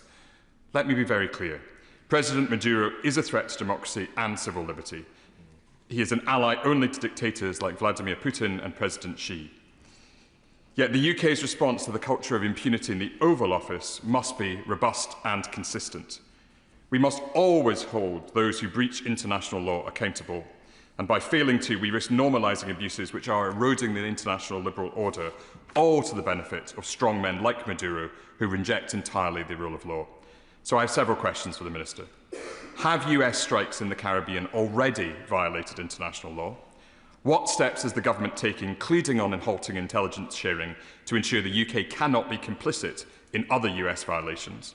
Has the UK been complicit in illegal actions already taken by the US, including the alleged double-tap operations authorised by War Secretary Hegseth?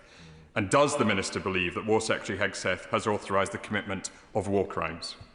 Finally, can the Minister confirm what further steps the government is taking to sanction Maduro and his associates and to work with international allies to strengthen our collective diplomatic and economic pressure on his regime? Madam Deputy Speaker, as this House will understand, we must be very careful on making assessments. We, of course, continue to stand by international law. I'm not in a position to provide a detailed assessment of the strikes conducted by the US, which are clearly a matter for them, as the Foreign Secretary and indeed the Minister for North America said during Orals yesterday.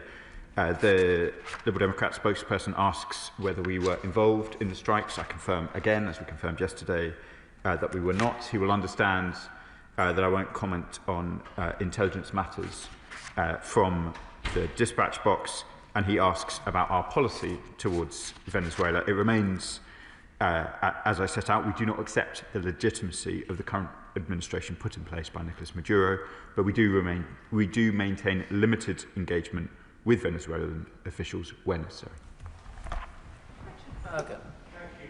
Speaker, this is an enormous US military build-up under Trump, one of the largest in decades. Retired US generals, along with US politicians, including Republicans, are warning that Trump's strikes off the coast of Venezuela are already violating international law. Yesterday, the government told me that no British troops are aboard the US warships near oil-rich Venezuela, despite reports to the contrary. But what is the government doing to try to stop Trump from taking this dangerous escalatory path, which he now says could include land strikes? As the Minister for North America was clear to my honourable friend yesterday, the UK is not involved in these operations. There have been, as my honourable friend mentions, there's been much reporting and speculation in the US media and indeed in the US Congress, and I think it's appropriate for me to comment on the deliberations of their House on these questions. Shadow Minister Wendy Morton. Thank you, Madam Deputy Speaker. I'm grateful to the Honourable Member for Bicester and Woodstock for securing this urgent question. Venezuela may be 1,000 miles away, but instability there has a direct impact on the safety and prosperity of the British people here. The restoration of democratic institutions is essential if Venezuela is to escape the political, economic and humanitarian crises imposed on its people by Nicolas Maduro's authoritarian regime. The Maduro regime is propped up by the same axes of authoritarian states that undermine the rules-based international order and foster instability around the world. We know the shocking level of smuggling that comes out of Venezuela, and at a moment when our allies appear to be taking quite decisive action, the world is watching how Britain responds. So I'd like to ask the Minister, what discussions are taking place with President Trump's administration about the objectives and scope of any imminent US military action, and what would be the implications for the wider UK-US defence partnership, particularly our joint counter-narcotics operations.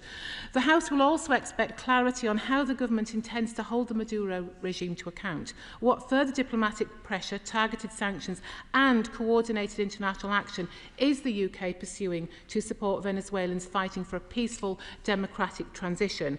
Can the Minister also update the House on the government's position regarding Venezuela's provocation and aggression towards Guyana, the risks of escalation and the steps being taken with CARICOM partners? And finally, given the scale of organised crime linked to the regime, what additional measures are being deployed to disrupt drug flows, money laundering and criminal networks that threaten communities here in the UK? Are Interpol and our intelligence partnerships being fully leveraged? Britain cannot afford to be a bystander. The government must demonstrate clarity, conviction and leadership at this crucial moment. Thank you. I thank the Honourable Lady for the important questions. The US is, of course, the UK's principal defence and security partner. We have extensive discussions with them on a wide range of shared security objectives, including, of course, counter-narcotics. We're committed to fighting the scourge of drugs and organised crime, including with our partners in Latin America and the Caribbean. And we are, of course, continuing to work with our international partners to achieve a peaceful, negotiated transition in Venezuela, which ensures that the will of all Venezuelans is respected. Dr. Scott Arthur. Thank you, Madam Deputy Speaker. One of my guilty secrets is I like to listen to CNN in the evening. So I do know that people in the States are divided on this issue. Some may call it fake news, of course, yeah. But I'd be interested to know if, the Minister started by talking about sanctions. Have we assessed the impact of these sanctions on Venezuela? And what efforts are we making with civil society there to protect human rights? And I really respect the fact that we're not engaging with the way in which the United States is trying to deal with the drug trade there. But are we able to show leadership in the region by trying to restrict the drug trade in a way that definitely fits with international law? And when did he last speak to his counterpart in the States in an effort to reach a peaceful solution on this issue? Thank you, Madam Deputy Speaker. On my honourable friend's last question, I understand that the Foreign Secretary has been in discussions with her US counterparts in recent days on these questions. He asks an important question about civil society. We strongly condemn the ongoing repression against civil society and members of the opposition in Venezuela, and we continue to call for the unconditional release of those arbitrarily detained, including members of civil society and independent media, such as through the UK published statement to the Human Rights Council in its most recent session. Sir Julian Lewis. President Trump would no doubt argue that there's a parallel between this situation and George Bush Sr.'s invasion of Panama in late 1989. But does the Minister agree with me that it will be interesting to see what sort of outcry there is if something like this goes ahead from either Russia or China? And if there isn't, would that not suggest that there's some sort of understanding between these three major powers that they each leave each other to get on with, shall we say, unilateral actions within what they regard as their own spheres of influence? The honourable gentleman is learned and offers the opportunity both to make historical comparisons and comment on the conduct of other powers. I'll avoid the temptation on both. Clearly, the British position is international law is vital, counter-narcotics action is important, and we support both. James McCleary. Nicolas Maduro's presidency clearly has no legitimacy after he was so roundly defeated in last year's elections and has continued to refuse to release any evidence to show that he was victorious as he claims. However, does the Minister agree with me that the presidency of Venezuela is a decision for the Venezuelan people to make in a peaceful, democratic way supported by the international community, not a decision for the US President to make under threat of military force? Madam Deputy Speaker, I'm grateful to the honourable gentleman for providing an opportunity to provide slightly fuller commentary. The UK is clear. The outcome of the 2024 presidential elections in Venezuela was neither free nor fair, and therefore Nicolas Maduro's claim to power is fraudulent. The National Electoral Council of Venezuela has not yet published the results of the elections. However, results published by the opposition appear to show Edmundo Gonzalez securing the most votes in the presidential election by a significant margin. Clearly, proper process and a free and fair election is the way to determine the leadership in Venezuela. Andrew Murison. Thank you, Madam Deputy Speaker. On data sharing with our allies, does the Minister agree that both SIGINT and HUMINT isn't pick and mix when it comes to the Five Eyes community? And will he assure the House that we will continue to provide the information that the US needs in order to deal with Venezuelan cocaine, most of which lands up in Europe? And I need not remind the Minister that deaths in this country were up by a third in 2022, 2023. And will he ensure that we do not apply an overly loyally approach in our dealings with an ally that is doing its best to tackle the scourge of drugs in the US and in the rest of Europe, in particular on the streets of Britain? Minister. I thank the honourable gentleman, my predecessor, for the question. We stand by the principles of international law. I won't provide a detailed commentary, obviously, on intelligence matters, but I will say that the Five Eyes remains a vital, vibrant and free-flowing intelligence sharing arrangement which allows us to tackle a range of threats, including the illegal drug trade, which is having such an impact, obviously, in America, but here too in the UK, and I see it in my own constituency, as I know many others will across the House. Stephen Giffins. Thank you, Madam Deputy Speaker. Nicolas Maduro is no respecter of the international rules-based system, but we must be. We don't want to see chaos in Latin America, but we're seeing the biggest military build-up in the Caribbean since the Cuban Missile Crisis, the biggest US military build-up since the war in Iraq. What lessons would the Minister draw from previous regime change that the UK government had been involved, and what advice would he give to his US counterparts? Again, Madam Deputy Speaker, tempting to indulge in some historical analysis, but mostly the advice that we give to our friends and allies, we would do so privately. Clearly, it is important that the rights of Venezuelans to free and fair elections are respected in the way that I outlined in the previous answer to the Liberal Democrats. Mark Pritchard. Thank you, Madam Deputy Speaker. There's a bit of a history lesson today, so let me continue if I may.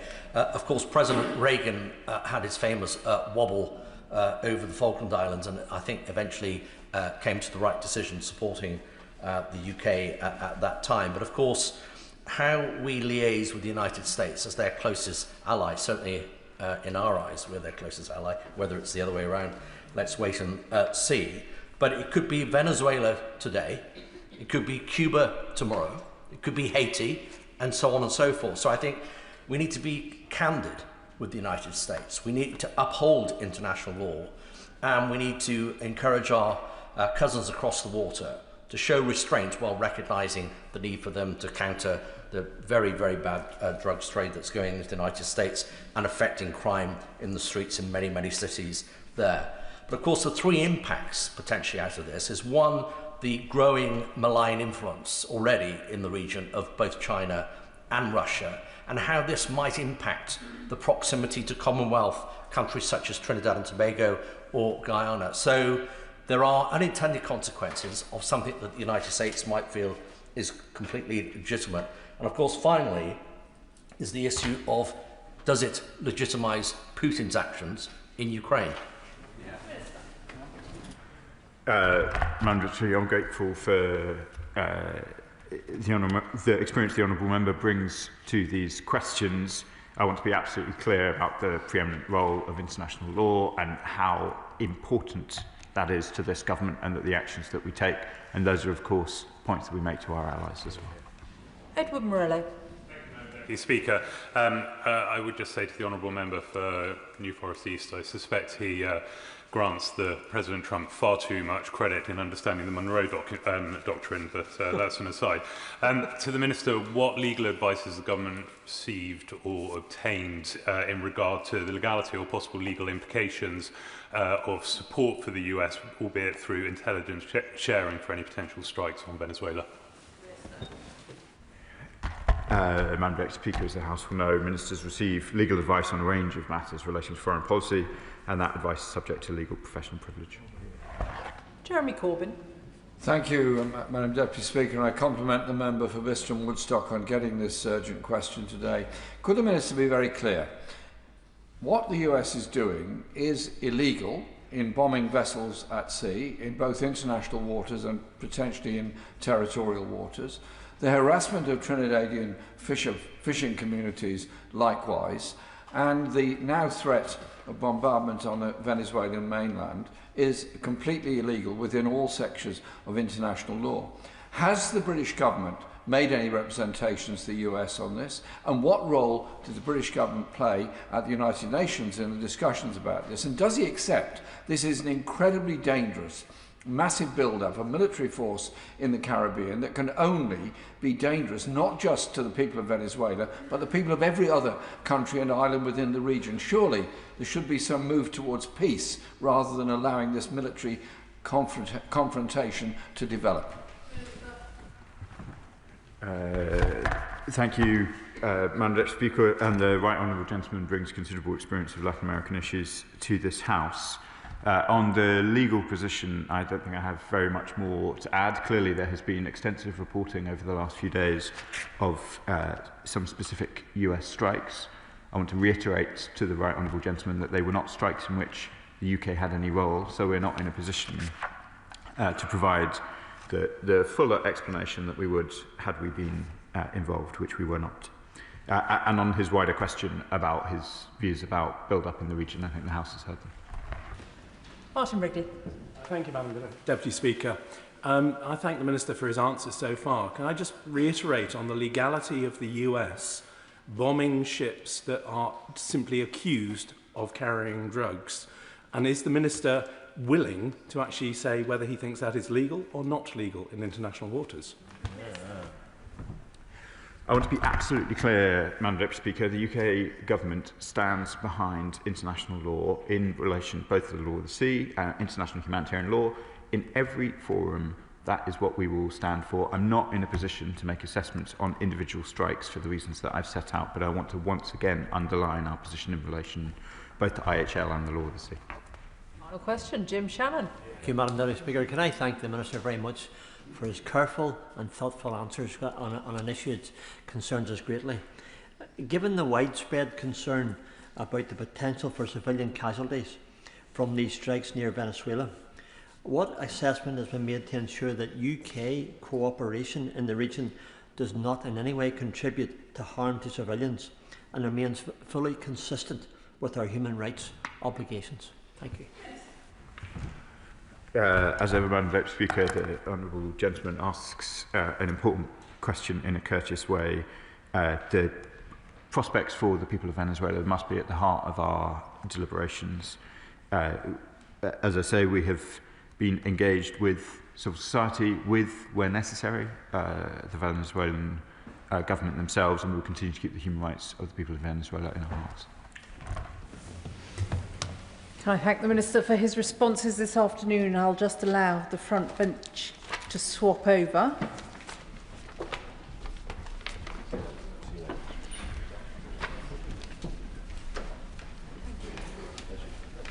Ten-minute rule motion, Yasmin Qureshi. Thank you, Madam Deputy Speaker. I beg to move that leave be given to bring in a bill to make provision about the maximum noise level of fireworks which may be sold to the public, to require that the specified information about noise level is included on labelling and in the sales information for fireworks, to require the Secretary of State to review the impact of firework noises on the welfare of veterans, neurodivergent people, people with certain medical conditions, and animals. Also, to provide local authorities with powers to regulate the use of fireworks in certain circumstances and to enforce such regulation and for connected purposes. Madam Deputy Speaker, fireworks bring joy to many people, and they are an important part of celebrations. But every year, I hear same concerns from residents about the impact of loud, unpredictable fireworks going off late at night. They're not talking about organised displays. They mean sudden explosions in residential streets at 11 o'clock, midnight or later. These bangs startle children, frighten older people, distress pets and livestock, and overwhelm people with managing health conditions or traumas. The same group feels that the most: children with sensory needs, older residents living alone, people with anxiety or heart conditions, and animals as well. At the moment, there's very little anyone can do about it. Council received the complaints, but have no power to act. The police understandably focus on more urgent priorities, and fireworks are often sold without clear information on how loud they are. This bill hopes to close those gaps in a very simple, fair and proportionate way. Madam Deputy Speaker, the public is ahead of us on this. Polling shows that 85% of people want stronger rules on fireworks. Almost half want private backyard displays banned, and a further third want tighter restrictions. This is not a new concern. Over the years, Parliament's petition system has received hundreds of thousands of signatures calling for an action. Talking about family cases, one family told me that their autistic son becomes extremely distressed by unexpected fireworks. He screams, hides, and cannot settle for hours. They want him to enjoy celebrations like any other child, but these unpredictable late-night fireworks make evenings frightening rather than joyful. Another constituent, a lady who, in her 70s who lives alone, said loud fireworks at night make her feel as if she's in a war zone. She asked, quite reasonably, why can't we do something about the loud ones? Research shows what we and the residents want to, which is the problem is not the organised displays, because people can prepare for those. The problem is the unpredictable fireworks set off in neighbourhoods. The impact on veterans is also well documented. The BBC reported Pete White, an RAF veteran with PTSD. He said sudden loud fireworks triggered panic attacks and took him straight back to the sounds of conflict. He described it as uncontrolled sense of terror. Organised displays with clear timings help him prepare, but unexpected fireworks make life difficult for him. And at one point, his anxiety became so severe, he struggled for weeks. Combat Stress reports 25% increase in calls at this time of the year. They want a review of current rules, clear safety information, and limits on fireworks can be used and sold. Hope for Heroes and Combat Stress also found that 74% of veterans want stricter rules, and 67% want fewer days of sale. The impact on animals is significant as well. Since 2010, there have been over 1,000 recorded incidents involving horses during fireworks season, including tragic fatalities. Many owners receive no notice before displays and can't protect their animals in time. Farm animals are also affected. Stress can cause ewes to abort during lambing and separate the mothers from their young. Wildlife suffers as well, because studies have shown there's a sharp increase in heart rate among birds and disruption to roosting. This distress is real and is avoidable. Fireworks also have a public health impact. Air pollution can rise several times higher than normal when fireworks are widely used, especially on still winter nights. People with asthma, COPD, and other respiratory conditions are particularly affected. Health professionals have raised concerns about the pressures this places on vulnerable groups in our NHS. What the bill proposes to do is 5 things. Firstly, a maximum noise limit. Some fireworks reach 120 decibels. That is far louder than necessary for home use. Research shows that reducing it down to 90 to 97 is achievable and is supported by health and welfare experts. This bill sets a reasonable maximum noise level for fireworks sold to the public. Louder fireworks will still be available for licensed displays where there is a notice and supervision. Most fireworks at the moment provide little information about how loud they are. This bill will require clear labelling so people know what they are buying. It also supports councils and trading standard teams when responding to complaints. The councils say current rules are almost impossible to enforce. Fireworks are transient nuisance and gone by the time anyone arrives.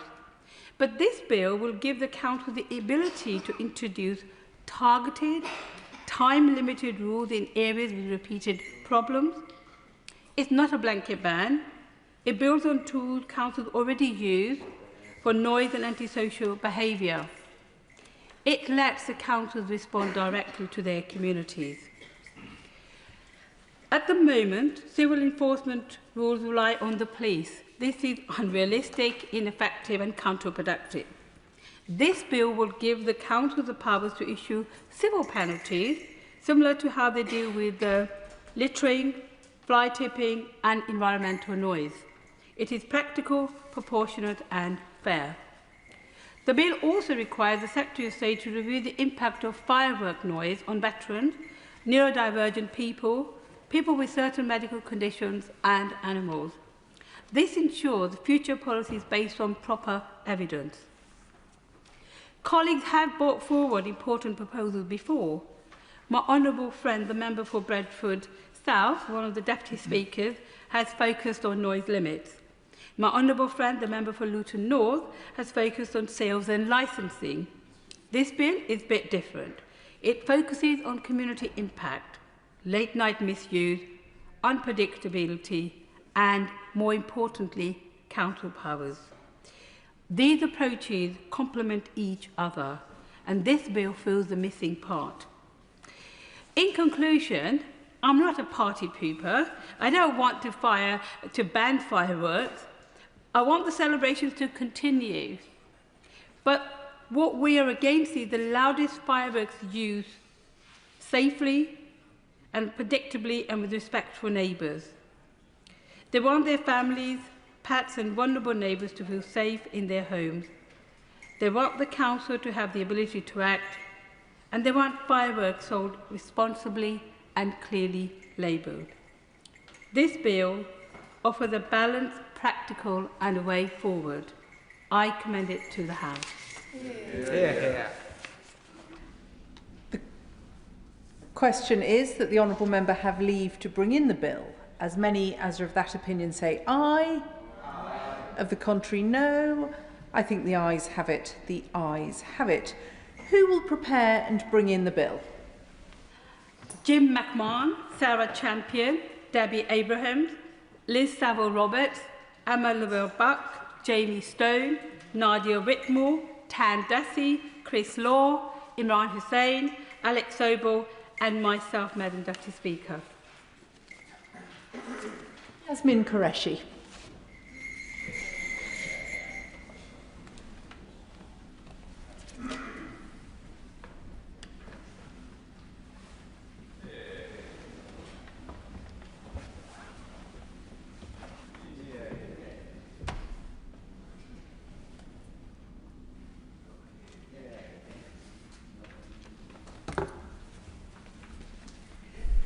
Fireworks, noise control, etc. Bill. Second reading what day? 26th of January 2026. 26th of January 2026.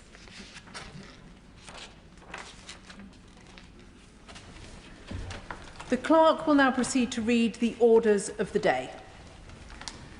Pension Schemes Bill, as amended in the Public Bill Committee, to be considered. Now, we will begin with new clause 30, with which it will be convenient to consider other new clauses and amendments as listed on the selection paper. I call the Minister to move new clause 30. Move formally. Thank you, Madam Deputy Speaker. And can I start by thanking all honourable members for their valuable contributions during the passage of the bill to date. In particular, members of the Public Bill Committee who offered line-by-line scrutiny. They have challenged the government but always done so constructively, including the Shadow Economic Secretary, the member for Wyre Forest, who is not with us today. And I think that reflects what is a broad consensus across this House that the Pension Schemes Bill is an important piece of legislation, and it is a consensus that I am very grateful for. The same consensus